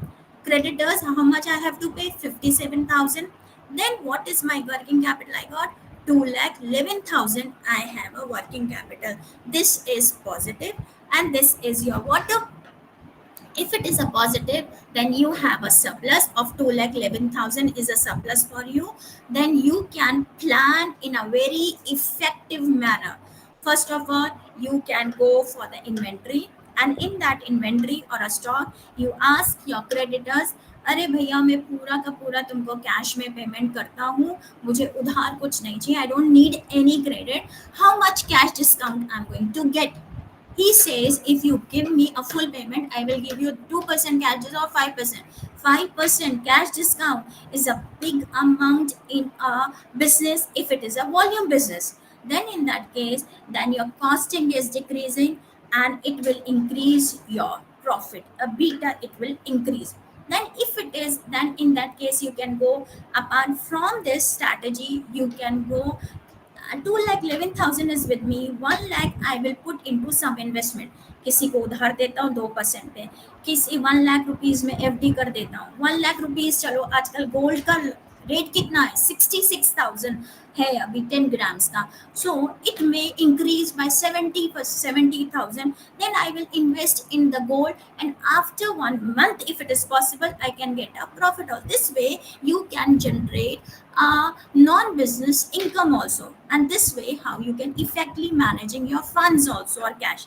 So in short, what is benefits you are getting? First benefit of cash working capital is that improve cash flows. If you have sufficient cash in your things and you managing a cash management properly, it will definitely improve your cash inflows also and cash outflows also. When you doing a prediction that I have a deficiency in my liquidity, then in that case we can manage our funds, we can manage how to use our working capital cycle.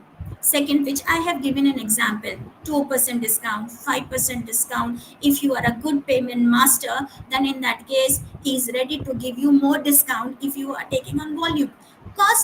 Deduction will come out, improve profitability, will margin increases, then in that case your profitability increases, and definitely then you can have a growth and expansion according to, you can plan smoother operation.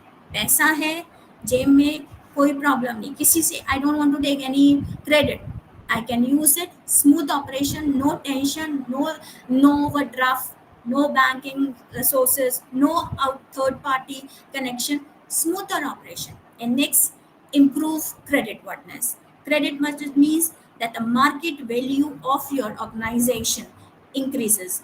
In the fame, this person, this company is a good payment master. If in the future you are facing some deficiency in working capital, then the market is open to you and you have a credit worthiness, positive credit worthiness, that you can get things on credit. Any question? Otherwise I have some case study. Please continue, ma'am. I continue here. uh, Yes, ma'am. my screen is visible. No, ma'am. No, 1 minute here.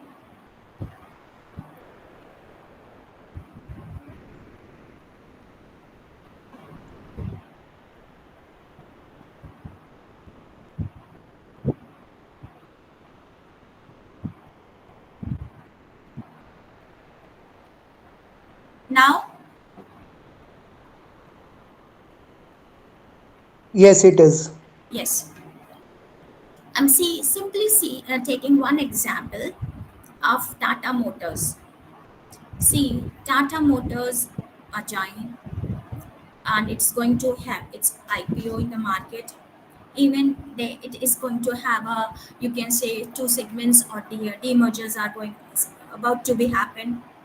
Uh, but in spite of that, the Tata Motors, if you see the report of Tata Motors of March 31, 2023, then they have given you some records as per their annual report.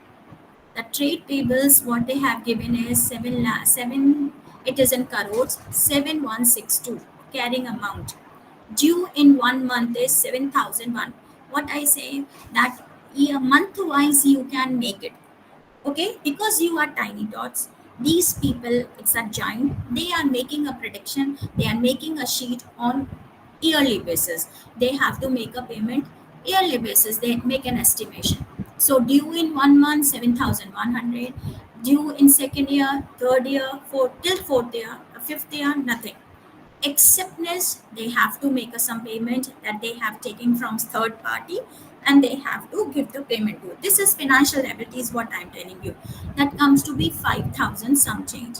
Borrowings from outside or as a from the market, some borrowings they have done as a short term or a long term, maybe depends.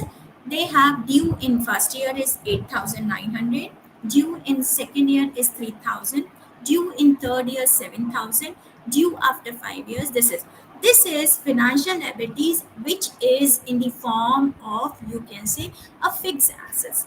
But if you take year wise, and you can make a segment, or you can say subcategorize based on month wise, then in that case you can find out they are going to make a payment month wise. So if you I'm taking simple example of this Tata Motors, they are making the financial liabilities also, they are making a financial assets also. On the basis of this, they calculate their working capital, and I will show you what is an effect of this working capital on the cash flows. I will 1 minute.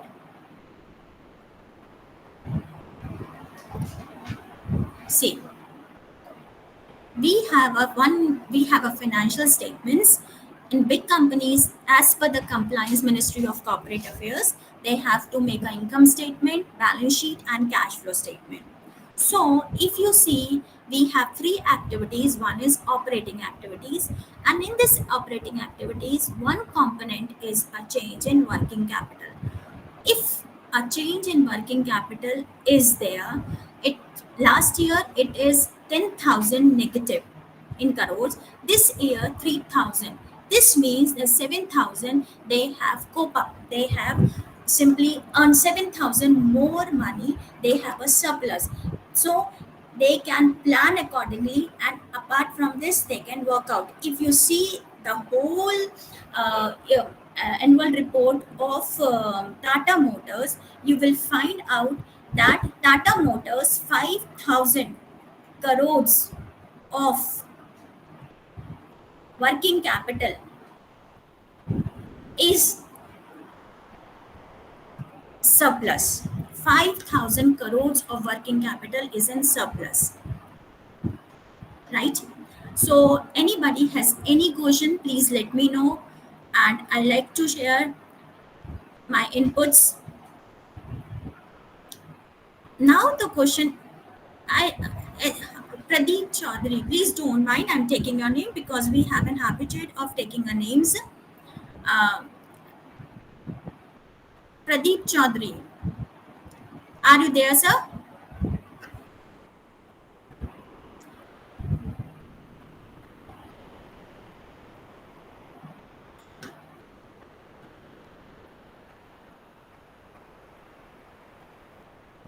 Meenakshi ma'am, Meenakshi, Ravikant.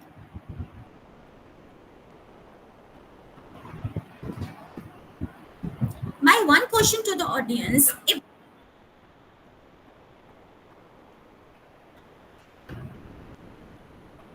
one question, because you people are entrepreneur, right?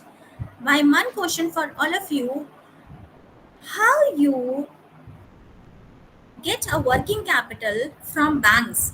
What are the different sources of generating working capital from banks?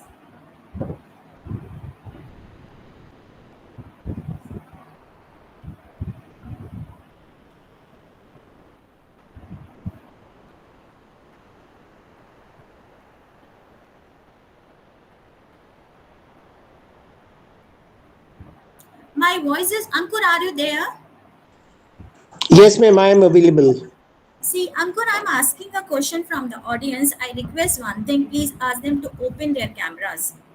It seems to be a one-side interaction. If you don't mind, please.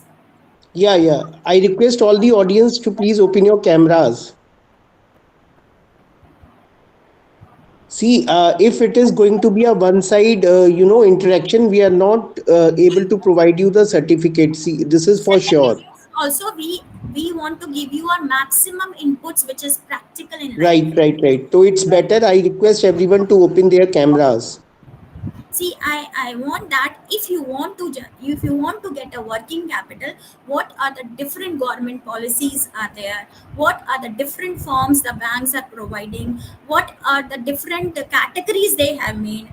I want to know that if somebody can give their examples, their company examples. I will tell you how you generate or how you get your working capital. If already you have a working capital, then how can you make it more surplus working capital if there is a deficiency in our working capital? See, this topic is very, you can say, a very tiny topic, but when you come to your day-to-day life, it is a tricky task for every day for a businessman. Yeah, man. No problem, Swati. You can put your questions. I'm going to give you an answer. Definitely, no issue. You can put in the chat box. I'm ready to give you.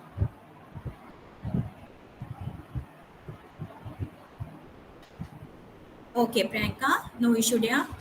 But You all can, yes, you all can put your questions in chat box if you are having any query.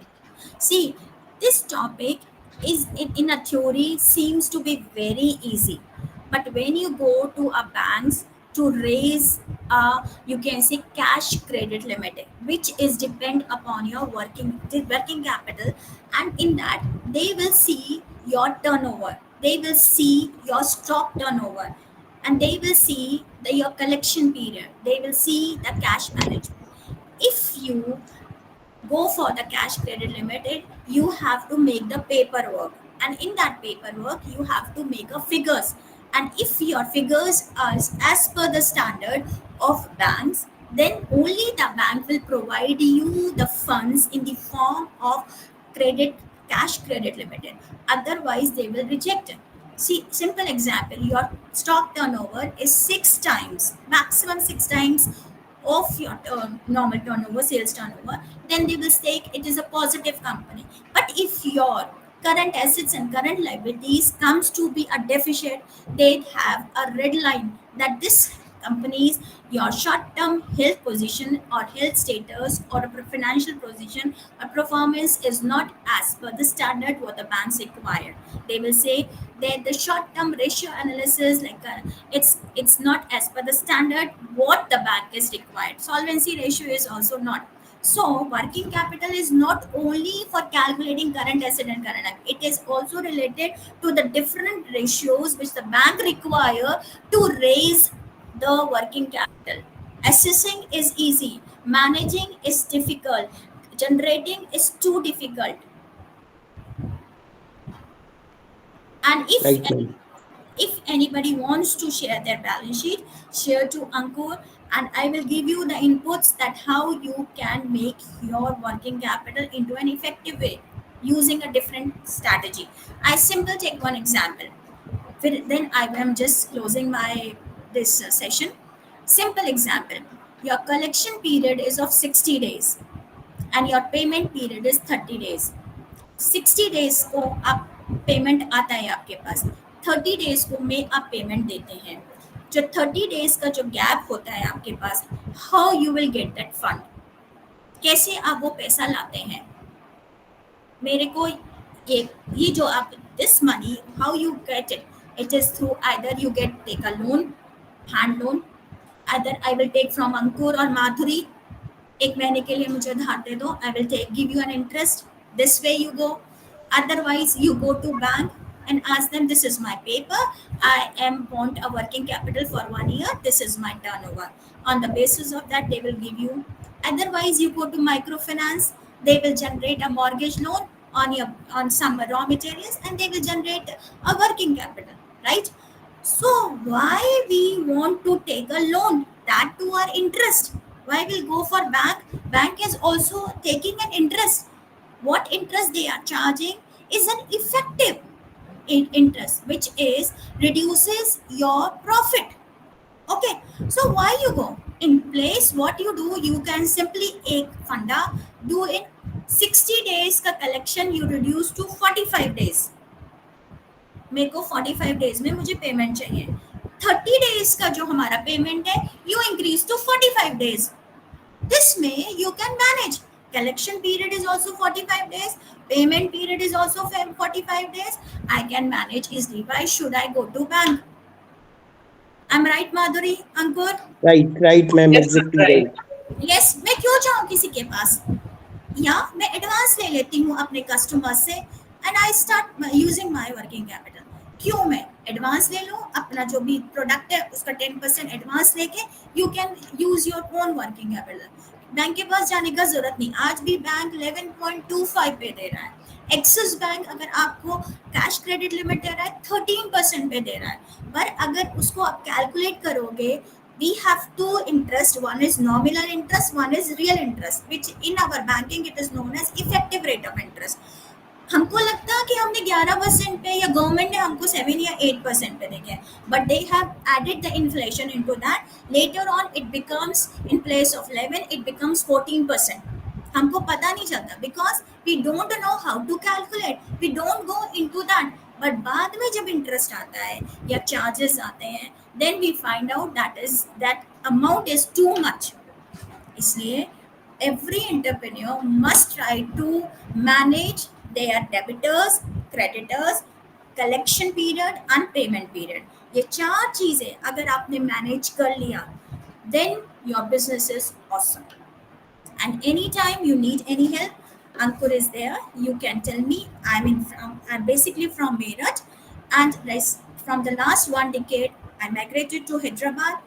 And in Hyderabad the things are very cool, calm, and lot of prosperity is there, and lot of ventures are coming into Hyderabad, and banks are giving the things in a minimal rate. So if anybody is interested to start their business in Hyderabad, you can take an inputs from me. I can give you some contracts of venture capital, seed capital also, in the form of working capital also. So any help anytime you require, just please. Ma'am, was the insurance the right answer for the current assets? Swati, I yes, sure, you can go, Dr. Ritu Kotiwal. I will share the things with Ankur. Ankur already had. I will do it. See, Swati, insurance and rent is the basic thing what we are doing. But if you take a car example and you don't have garage at home, garage नहीं होता घर में, तो क्या करते तुम? Simple, you put this car on somewhere on rent for and when you are making a payment of 2-3 months before, that is your prepaid. ऐसे ही if you take a scooter, you are through metro, you are going to Vaishali, you after putting Vaishali you pay a some amount to that person, that is your prepaid. Okay, done. Swati, thank you dear. So Madhuri and Ankur, I'm just signing off. If any questions from anybody, I'm always ready and helping out, because and we said Madhuri ma'am, please conclude. Yes. yes. Thank you so much, ma'am. It was really very informative session, and these are the means major problems what our startups are also facing here.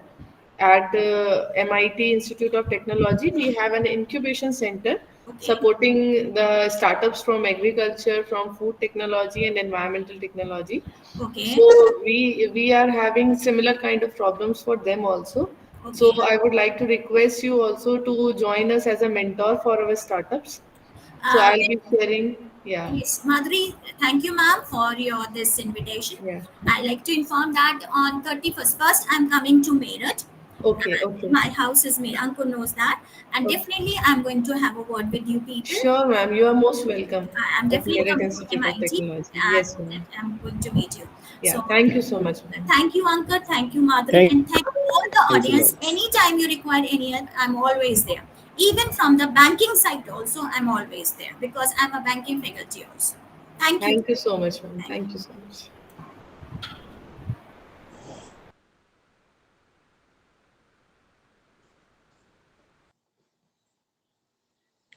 Okay, I think Our next speaker, Dr. Satish Kumar sir, is available in the meeting.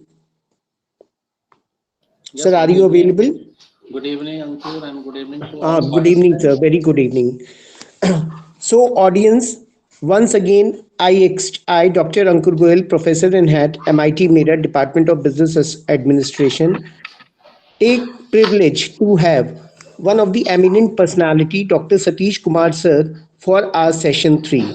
As far as sir's introduction is concerned, Dr. Satish Kumar sir is currently working as Professor and Dean, School of Commerce and Management, IMT University, Meerut.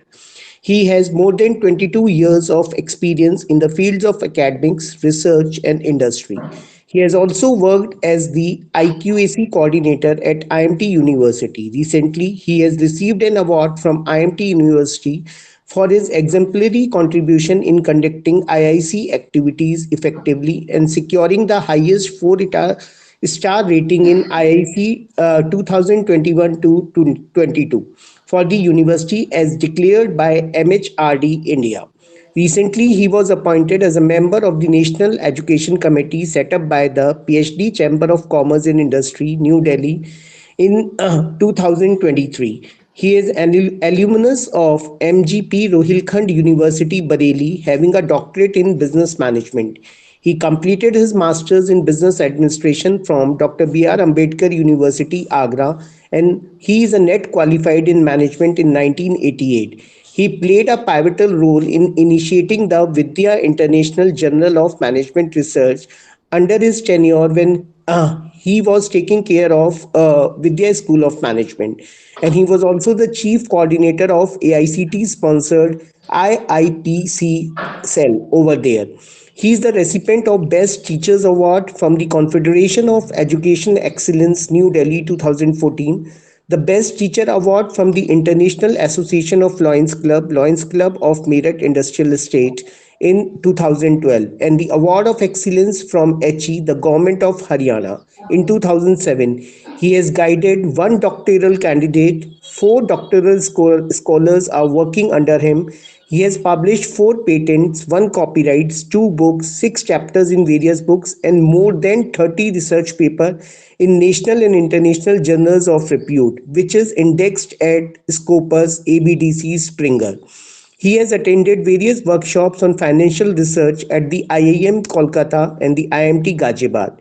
He is also a member of IMA, AIMS, YJMA, and Merit Management Association. He has attended various faculty development programs and organized 14 national seminars, in which 3 are the AICT sponsored and 12 faculty development programs in the past. So, with this, I would like to invite the sir for the session. Over to you, sir, now. Thank you, Dr. Ankur, for the nice introduction.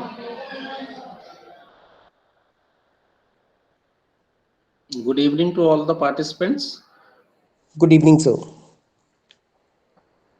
Good evening, sir. Good evening, ma'am.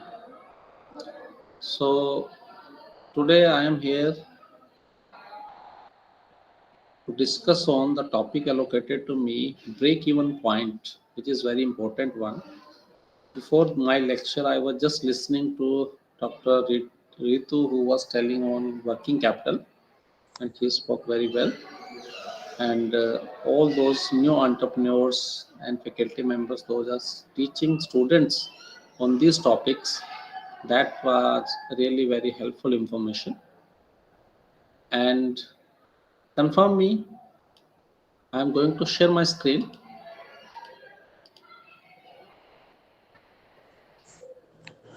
My screen is visible. Yes, sir, it is visible. So, first of all, I would like to thank MIT for conducting this 4-week long technology based entrepreneurship development program, where today we were discussing about management inputs. And continuing the journey of today, what I have to discuss is that break even point. So, let's start the journey. Can we have some bit interactive session with the audience? Sure, sir. Faculty members? Anybody would like to let me know what is break even point? This is very simple concept, considered to be a very simple concept, but it's not that simple as we assume to be for a new entrepreneur. Basically, when entrepreneur comes, it's not necessary that only the one who is having formal education or management is only becoming an entrepreneur. There are entrepreneurs who are having their ideas, they got the funds, they started, but they stuck for sometimes. What will be the point where we will start getting profits? For example, if you are well aware of Zomato, you are well aware of Swiggy, you are just aware these new startups, most of these startups are still not reaching to the level of their profit making. Although they have very good revenue, they have very handsome uh, customer base, they are getting revenue. For example, Paytm 197, that is the parent company, but they are not still not getting, they have not reached to the profit level. What is profit? It is a point where your expenditure meets your revenue. It is a point where there is no profit and no loss. If you are less than that particular point, then there is a loss. And if you cross that point, that becomes your profits. You start earning profits for your organization. So that is the basic funda I would like to discuss with you all. So what we are going to discuss here, we'll understand the assumptions, what are the assumptions of CBP analysis. Then we'll look into what are the various features of CBP. CBP stands for cost, volume, and profit. Determine the break-even point and output level needed to achieve a target operating income. Contribution margin and graph method, they are the certain methods. Understand how income tax affect the CBP analysis. Explain CVP analysis in decision making and how sensitivity analysis helps managers to cope with the uncertainty. Because when you are doing business, it is always uncertain situation. You whatever you plan, that may not help in the same way. जैसा आप सोचते हैं जरूरी नहीं कि वैसा होगा ही.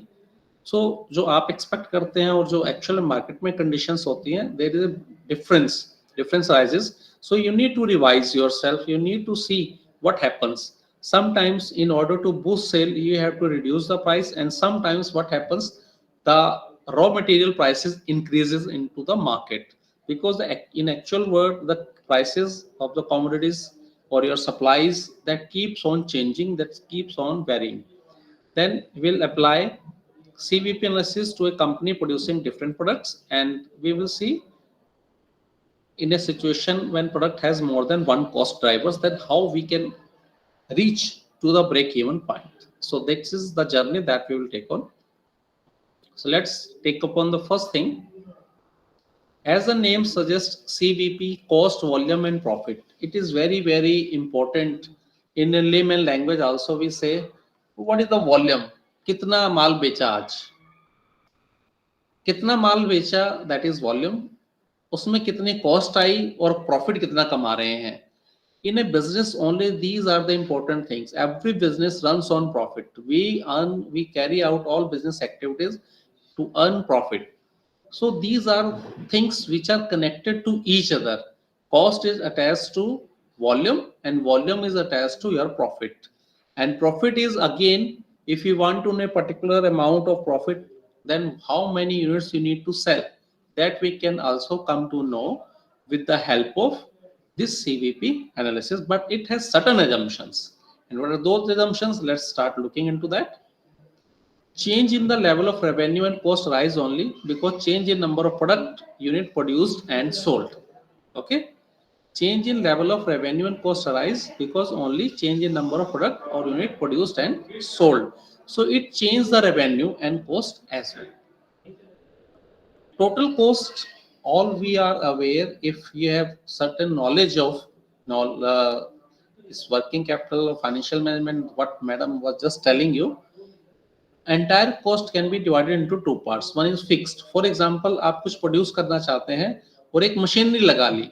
एक मशीनरी की कैपेसिटी है, एक पर्टिकुलर लेवल तक जब आप कुछ प्रोड्यूस कर रहे हैं तब उसकी कैपेसिटी है.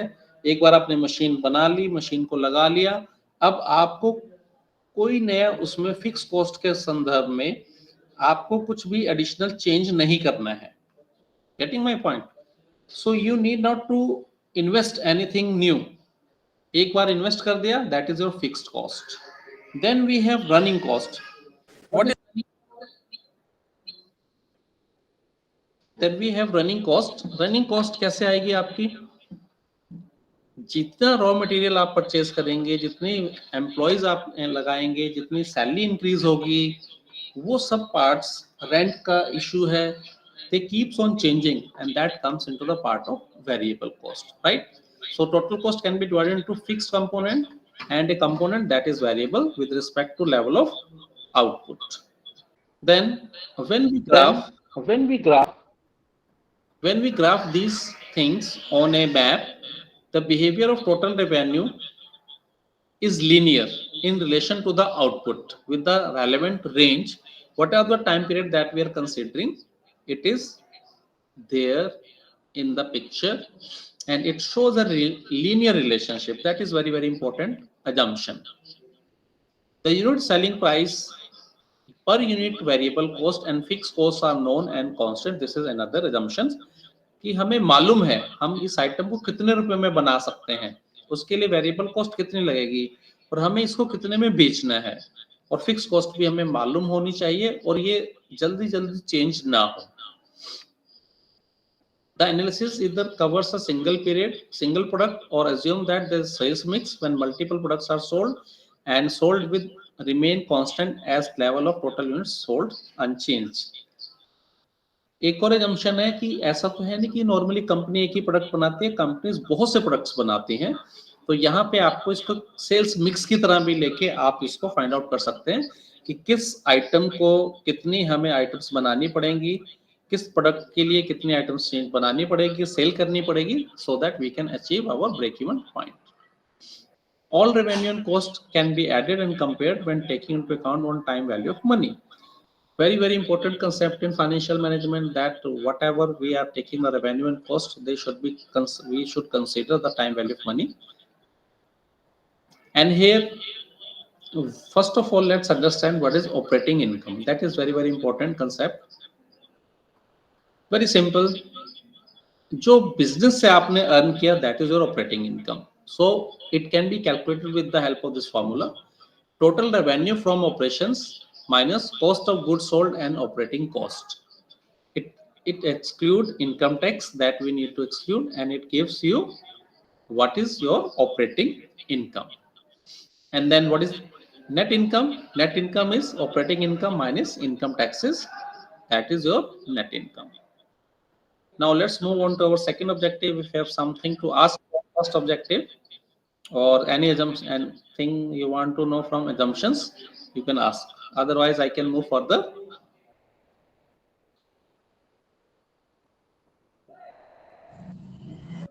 Ankur, should I continue? Yes, sir. Please continue. Okay. So let's see with the help of an example. Assume that a pen shop can purchase pens for 30 rupees from a local factory, and the other variable cost amounts to 10 rupees, right? 32 rupees you can purchase and variable cost is 10 rupees.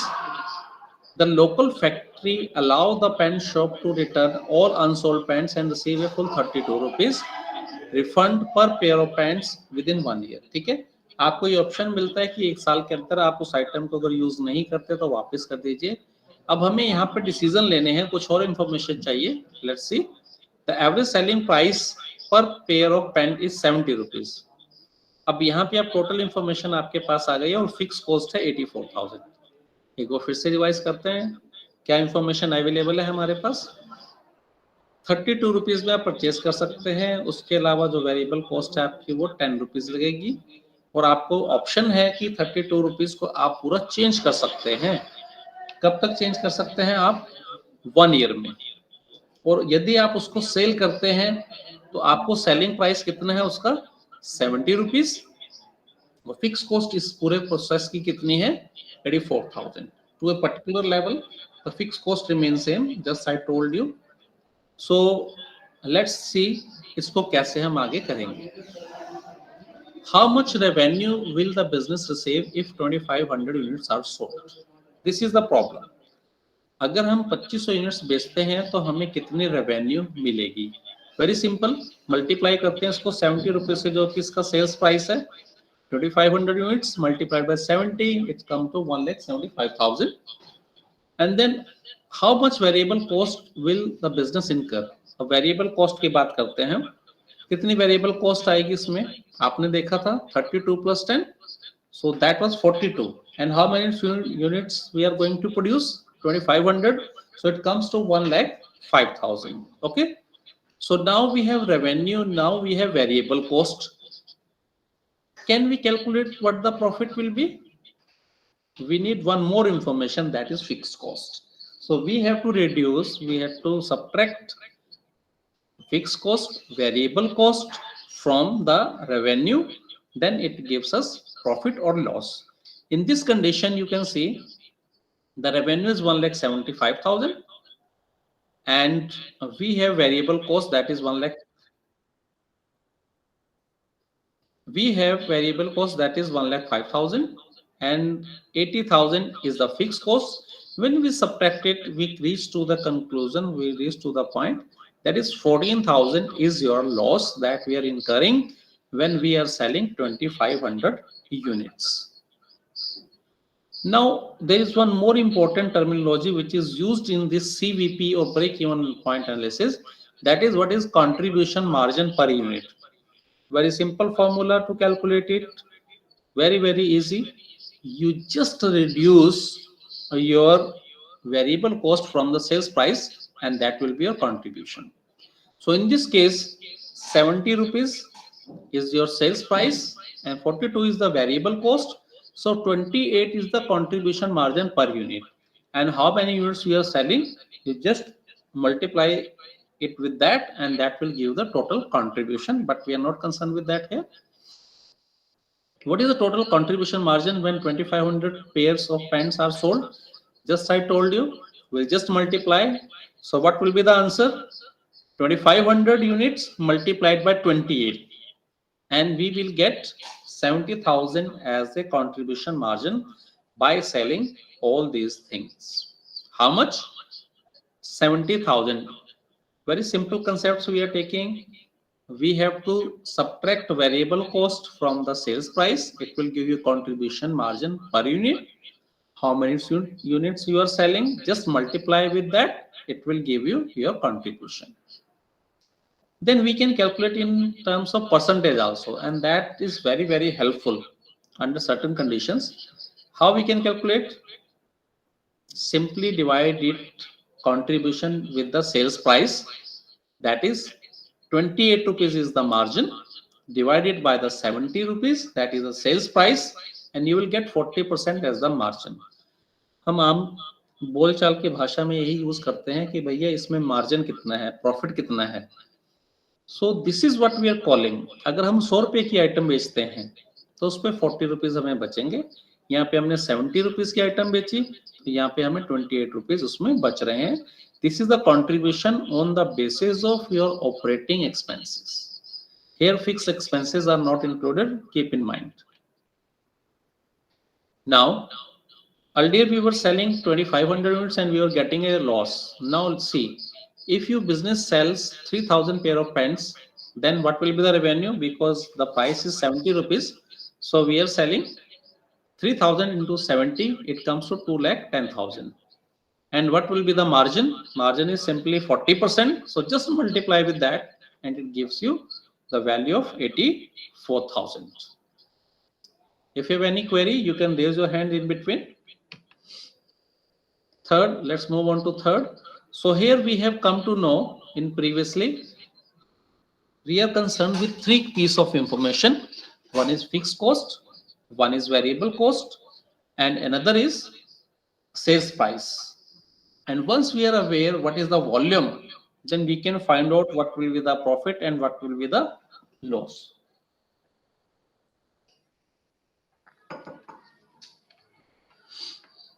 Next, determine the break-even point. This is what we are discussing. This is the central point of our lecture, and output level needed to achieve a target operating income using the equation, contribution margin, and the graph methods, right?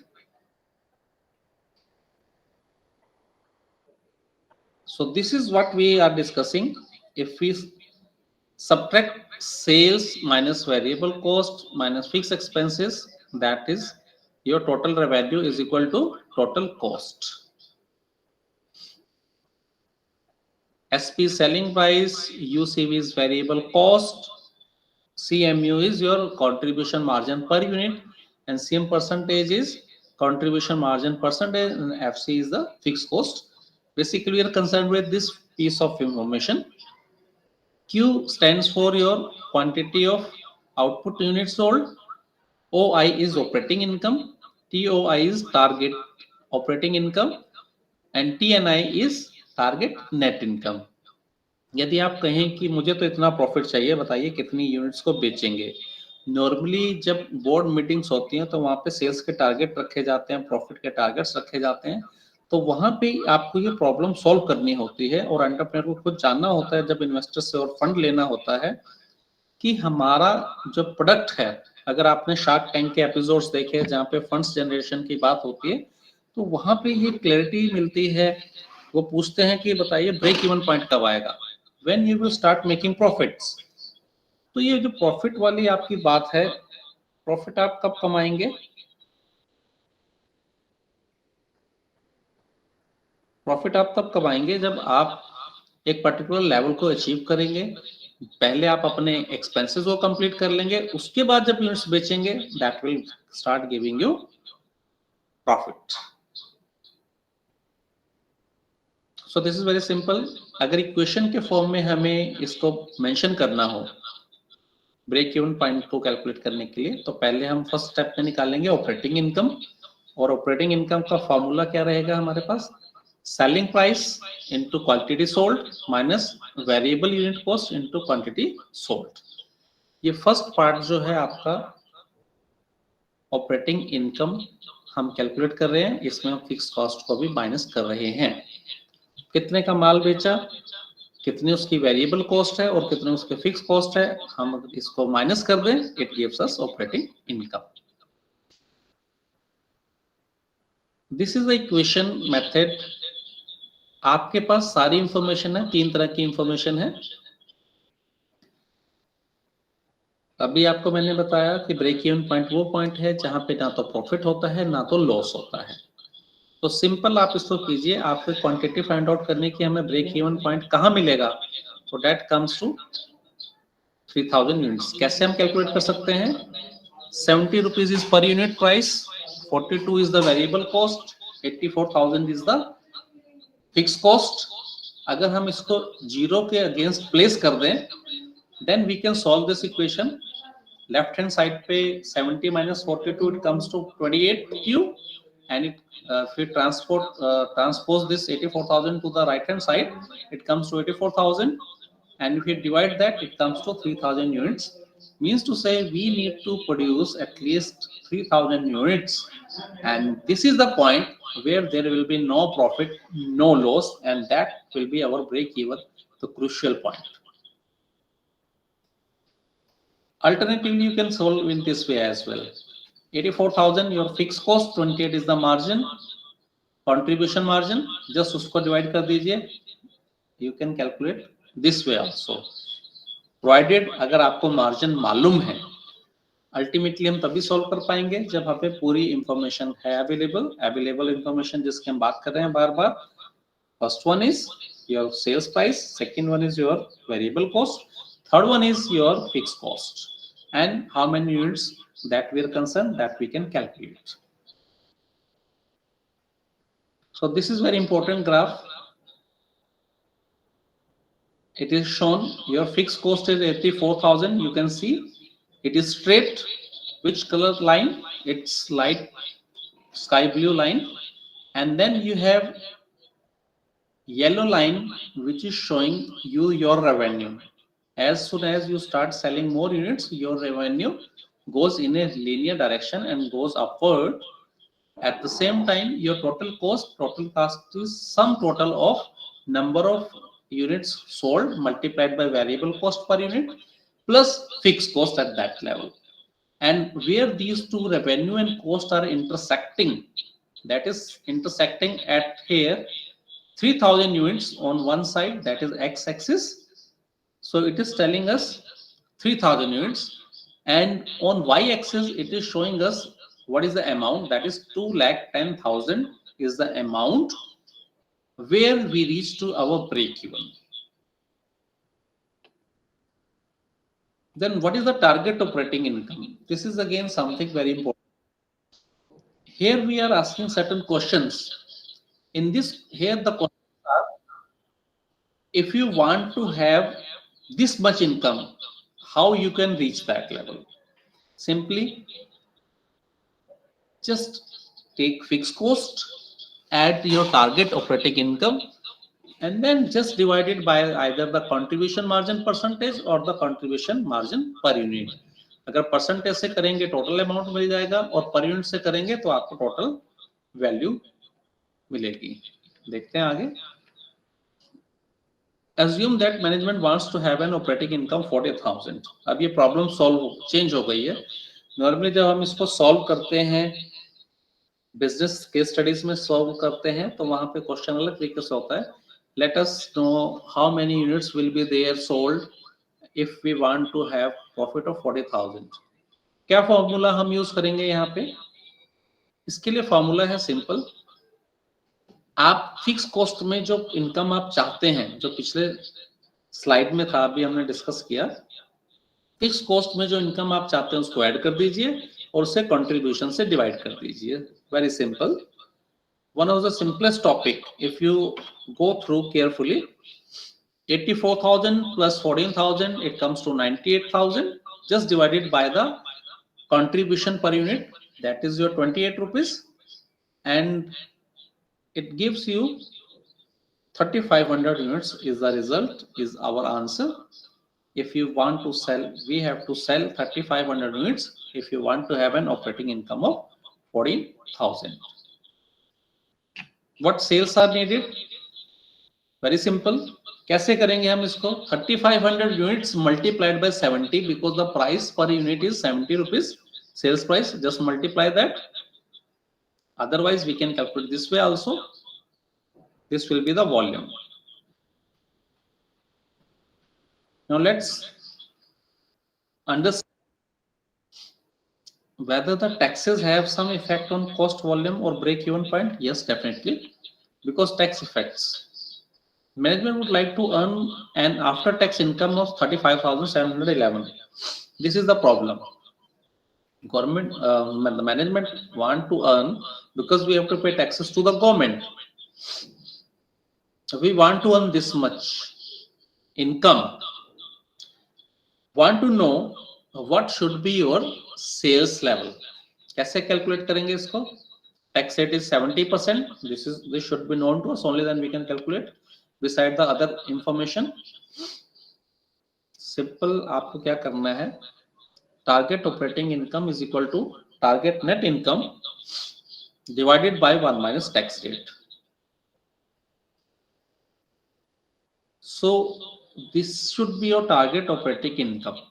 अगर आपको 35,000 after tax चाहिए, ये बड़ी common सी problem है, but जो entrepreneurs हैं, they may not be aware of these things. So for them, this is a way to find out if 30% is the tax rate prevailing into the market.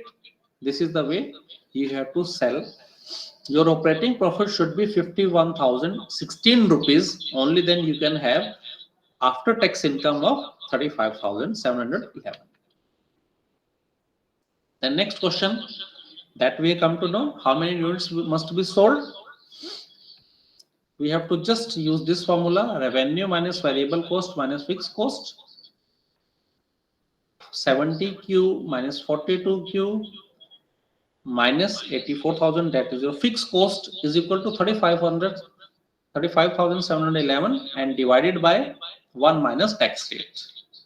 That we have understood in the previous concept. So this is the solution to this problem. 28Q plus if you divide 35,711 with 0.7, it comes to 51,000, and 84,000 is your fixed cost. And if you solve it, it gives us this much: 4,822 pair of pants you are required to sold if you want to earn a profit of 51,060 rupees. That is your operating income, and 35,000 is the amount that you was looking after tax income. So this was what we were talking about, and this is the way how we can check it. Revenue 4822 is the units that we have to sell. Variable cost was 42. Just multiply and subtract. That gives us contribution margin. Let's subtract fixed cost. That gives you 84,000. That is your fixed cost. Operating income. Subtract your income tax, and this is the amount that we were expecting to earn post taxes. Now let's move on to next topic, next objective rather. Before moving further, confirm me whether my screen is visible. Yes, sir, it is visible. Explain CVP decision making. This is very, very important for an entrepreneur, because the ultimate core of understanding break-even point is how we can take various decisions. And what are those decisions? Suppose you want to anticipate, management is anticipating that we can sell 3,200 of pairs of pants. ये एक आपके पास है कि market में condition अच्छी नहीं है, favourable नहीं है, और एडवर्टाइजमेंट कैंपेन करना चाहते हैं आप, उसकी कॉस्ट है 10,000, and it is anticipated that advertisement will increase sales to 4,000. अब यहाँ पे आपके पास एक मैनेजमेंट डिसीजन, एक एक्चुअल में जो कंसिडरेशंस आते हैं, ऐसी प्रॉब्लम दी है।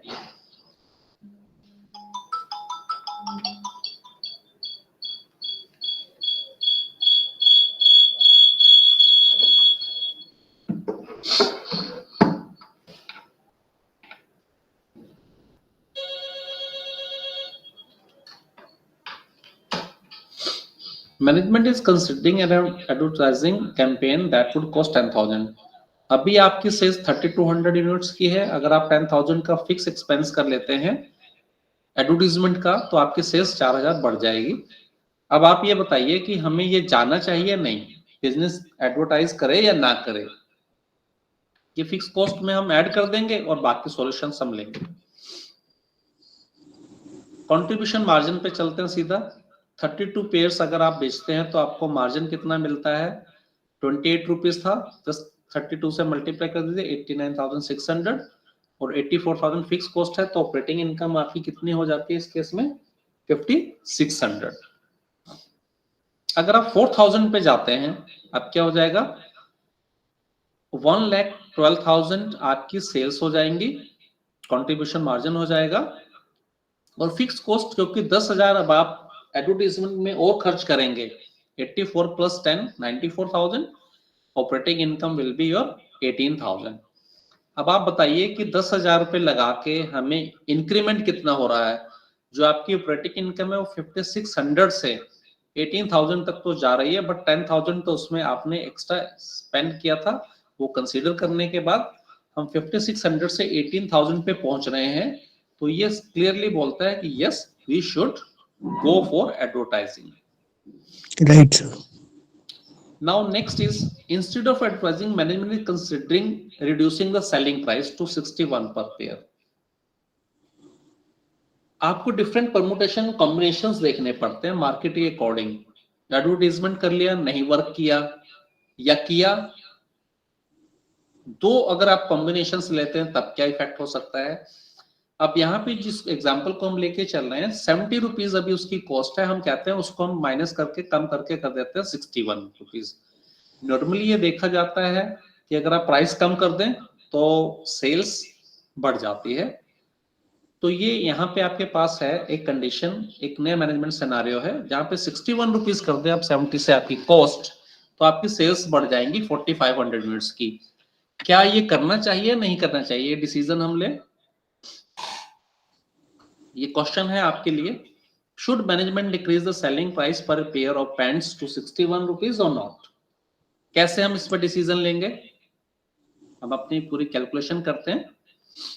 3200 पेयर्स पे कोई चेंज नहीं था जब सेल्स प्राइस में, तो हमारी ऑपरेटिंग इनकम थे 5600 जो हमने प्रीवियसली कैलकुलेट की थी। अब 4500 पेयर्स, बट आपका जो है रिड्यूस हो गया सेलिंग प्राइस, तो 4500 में अब आप मल्टीप्लाई कर दें। अब आपका कंट्रीब्यूशन कैसे कम हो गया?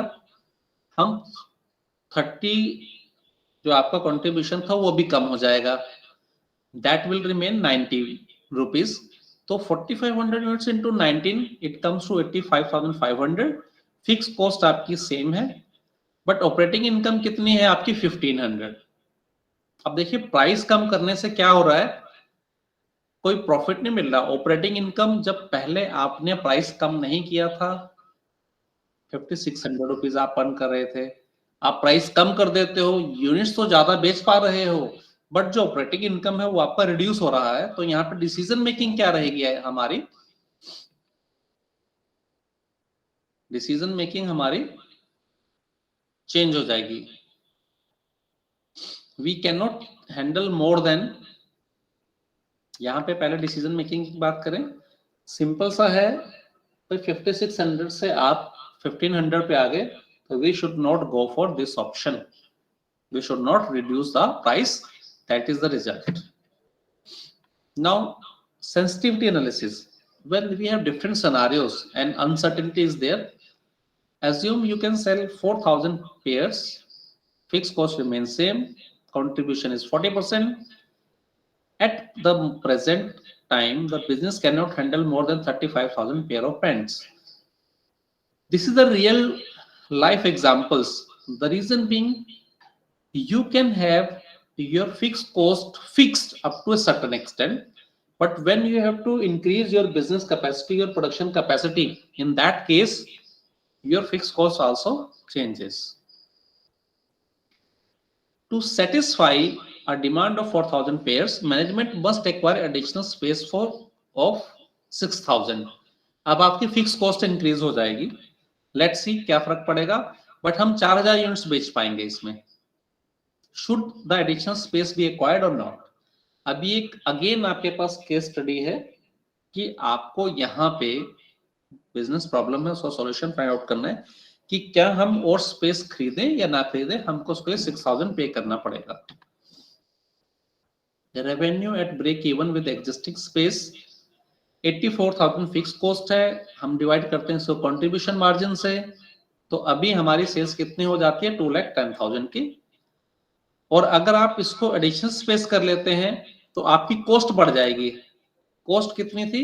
6,000 रुपए आपको एक्स्ट्रा स्पेस के देने पड़ेंगे, तो 84 plus 6 that comes to 90,000 divided by 40 it comes to 2,25,000। आपको समझ आ रहा है, क्लियर हो रहा है?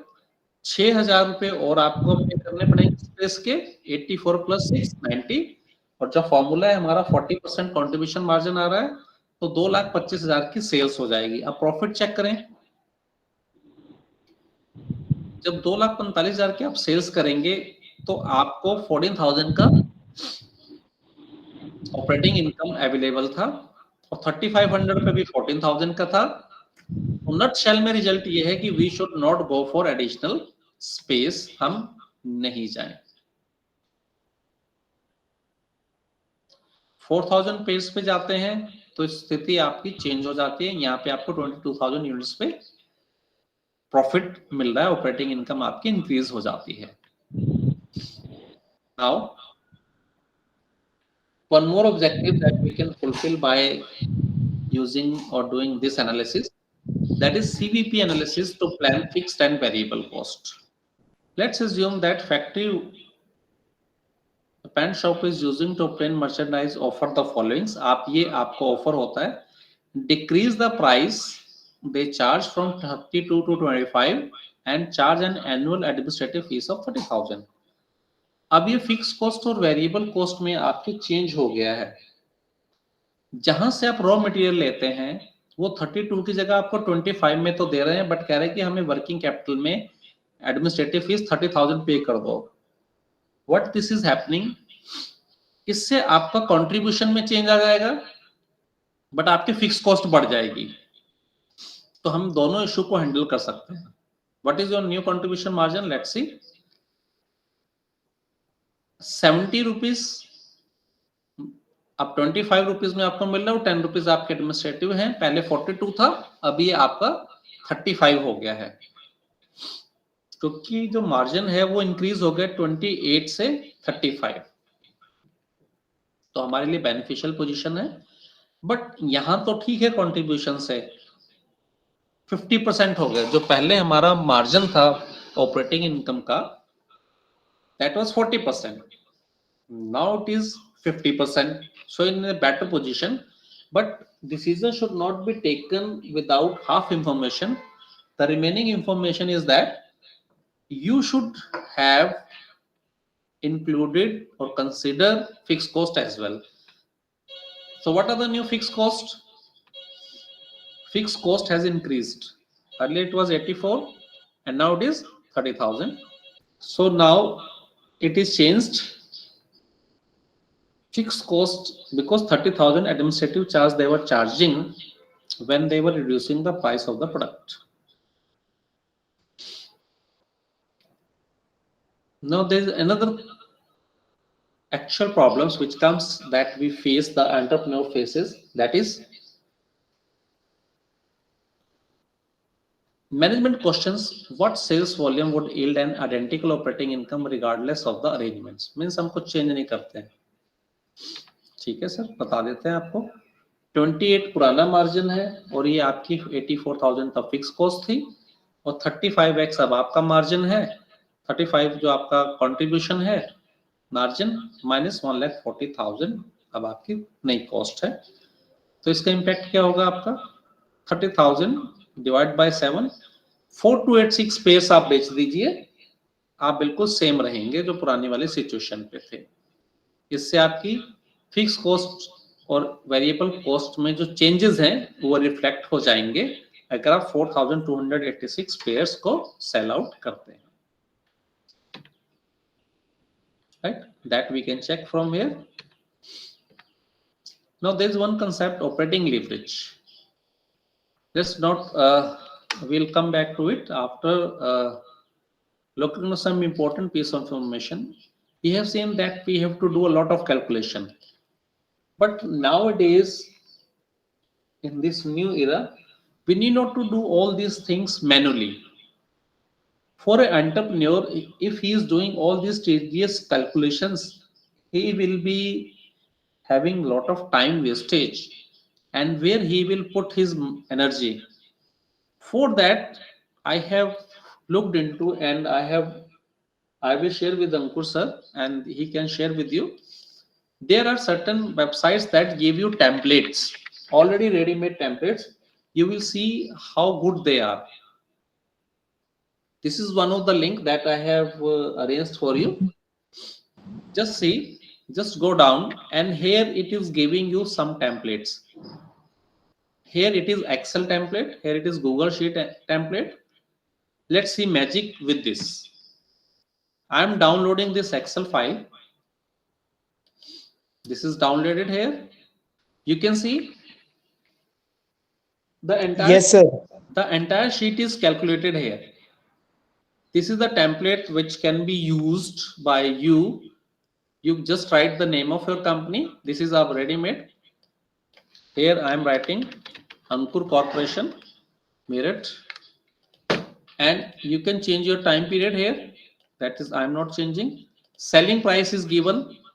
मान लीजिए जो अभी प्रॉब्लम थी, या अंकुर जी सेलिंग प्राइस 500 रुपए रखते हैं, ठीक है। तो बाकी इंफॉर्मेशन यहाँ पे ऑलरेडी 3 मैंने बताया था आपको। जो हमारी ये पूरा कंसेप्ट है उसमें आपके पास जो कंपोनेंट है, first one is your sales price, second is fix cost. Fix cost में जितने हेडिंग है, जो पॉसिबल है वो सब यहाँ पे मेंशन कर रखे हैं इन्होंने टेम्पलेट में। Advertisement, legal expense, depreciation, interest, insurance, manufacturing, और ये टोटल फिक्स कॉस्ट आपके पास यहाँ कैलकुलेटेड है। Then we have variable cost which is given here. Variable cost is given to you. Direct labor, cost of goods sold, direct labor and other overheads 86. Variable cost होती है कुछ जो कि percentage commission के ऊपर based होती है। Commission का 7.5%, 1%, 8.5%। टोटल कॉस्ट इसमें ऑलरेडी कैलकुलेटेड है। कंट्रीब्यूशन पर मार्जिन 372, ये आपका मार्जिन है रुपीस टर्म्स में, और परसेंटेज में 74.3, that what we were discussing. Break even point कहां पे मिलता है आपको? 84 यूनिट्स पे, और उसके लिए आपकी ब्रेक इवन सेल्स कितनी होगी? 42,000 की। So as a entrepreneur, what basics I have told you, that was to understand the concept.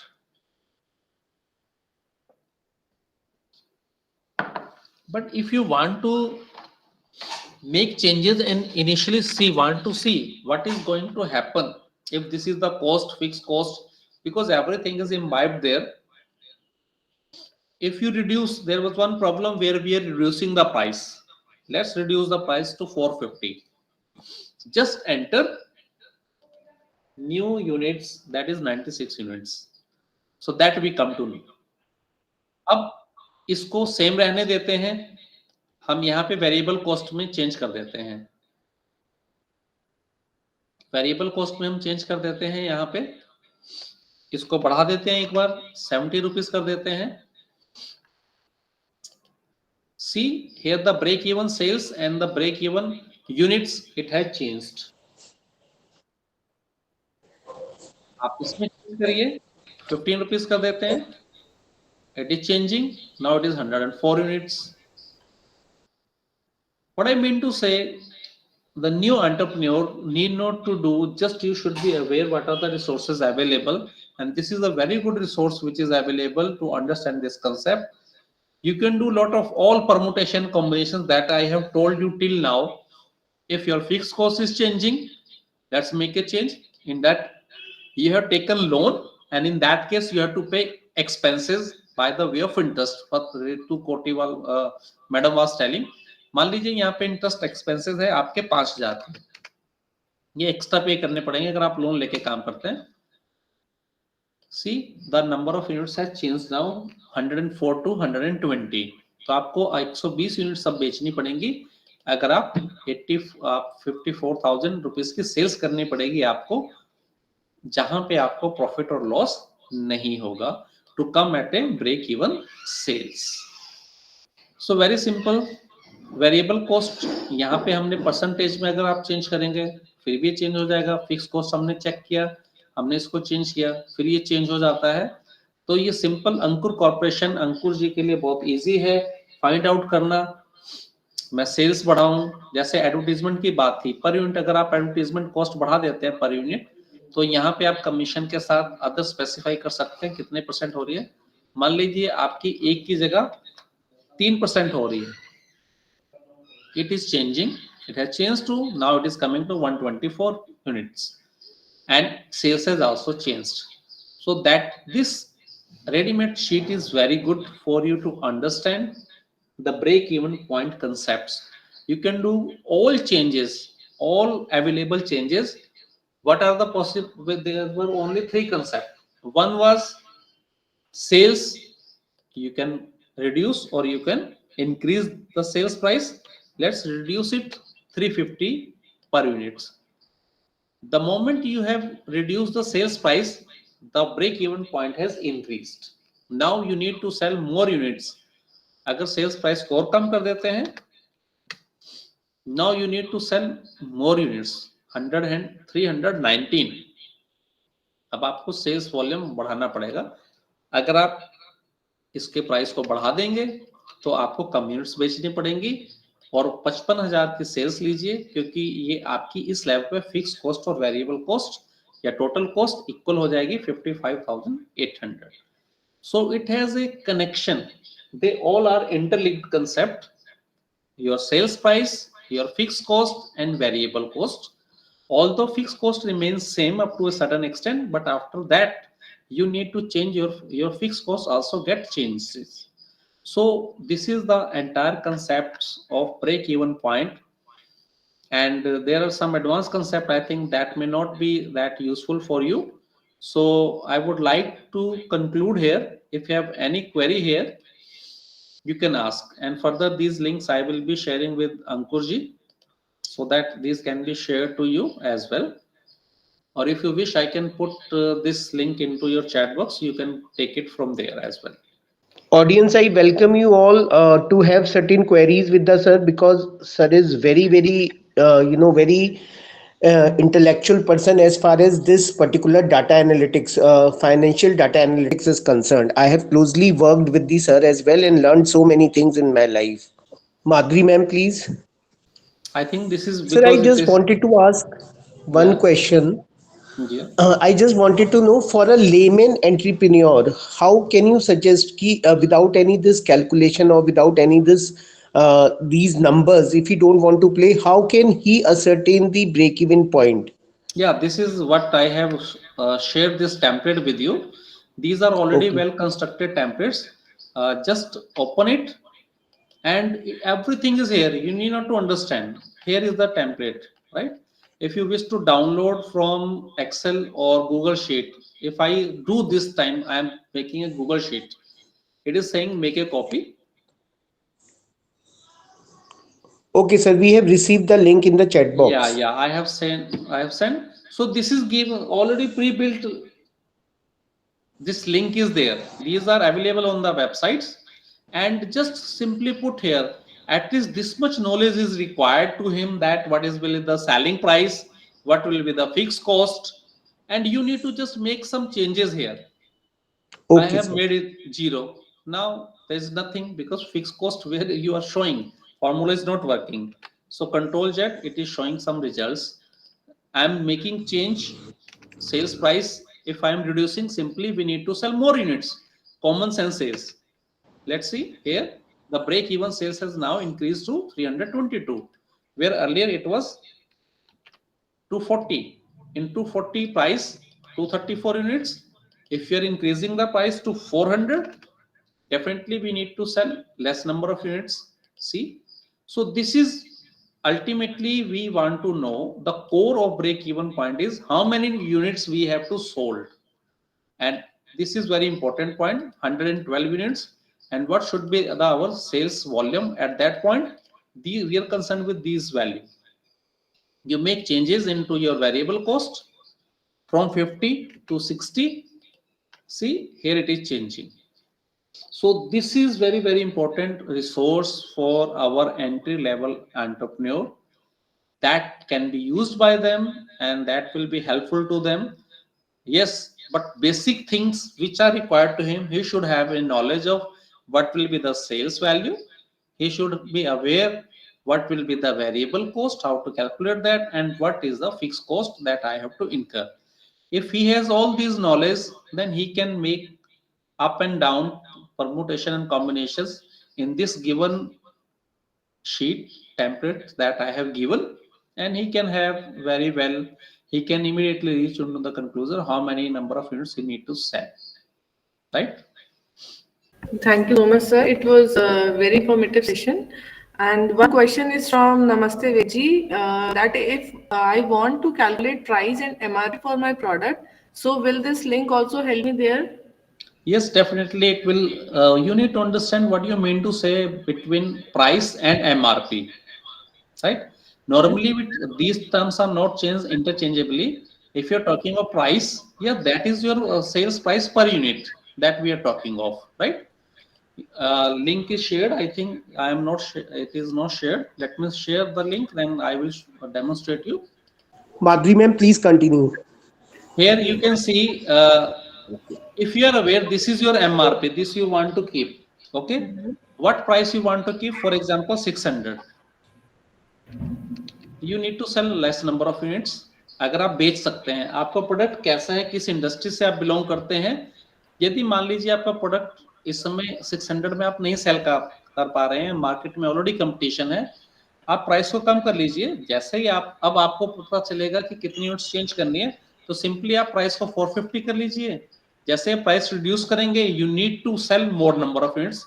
Common sense says here now it is 99 units you need to sell. Yes, this templates that I have shared, it will work there as well. Okay. Okay. So this is very important thing for all the startups who are means starting right now for their products. So I welcome you also for means mentoring our startups. So this will really be very beneficial for means for the budding ones also, and who are already into the market. So Definitely. sir, yes, that will be very nice if you will be mentoring them and Sure, giving sure. them all the insights about the break-even point. So Right. thank you so much, sir, for Thank your you. informative session. And I hope that all the participants are being facilitated by all the means great knowledge here and all the clarification on means for their product values and for the break-even point for their products. So thank you so much, sir. Thank So you, Ankur ma'am. sir, please have a vote of thanks for today's session. Yeah, ma'am, definitely. And for vote of thanks, I don't have any words for the sir because with having such a busy schedule, sir has given us the time for this particular session. It is a great thanks for him. Sir No, is a sir, very thank you. learned person. Always available for you anytime.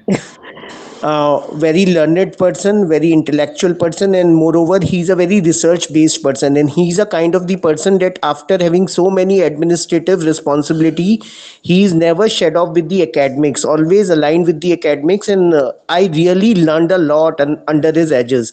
अगर मैंने sir के एक system पे भी काम किया तो मैंने इतनी कमांड सर से सीखी, मतलब सर ने मुझे बात बात पे बताया कि नहीं ऐसे हैंडल करो, प्रेजेंटेशन ऐसे करो। Even desktop management skills are like superb, कि कैसे अपनी फोल्डर्स को मैनेज करना है, कहाँ कैसे फाइल्स को रखना है, मतलब each and every thing, each and every move is so precious learning I receive from the sir. It's really a wonderful session sir, and thanks a lot for joining us.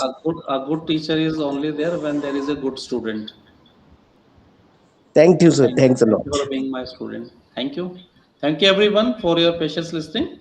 I hope the template that I have given, that will be really helpful to you. And if you want to have some further queries, as Madhuri ma'am has said, I will be available to you as and when you request me. Thank you. Thank you so much, sir. It's an honor to have you here. Such a learning platform as this, and your true insights and your true commands and always is remarkable. And Thank you, ma'am. I'm Thank you. very thank you so much, sir. It's a nice session indeed. Thank you. So here we can close the session. Yes Yes, sir. yes. Okay. Thank you, one Thank you and so much, all. sir. Have a good day. Thank you so much, sir. Thank you, all the participants. We'll meet again tomorrow.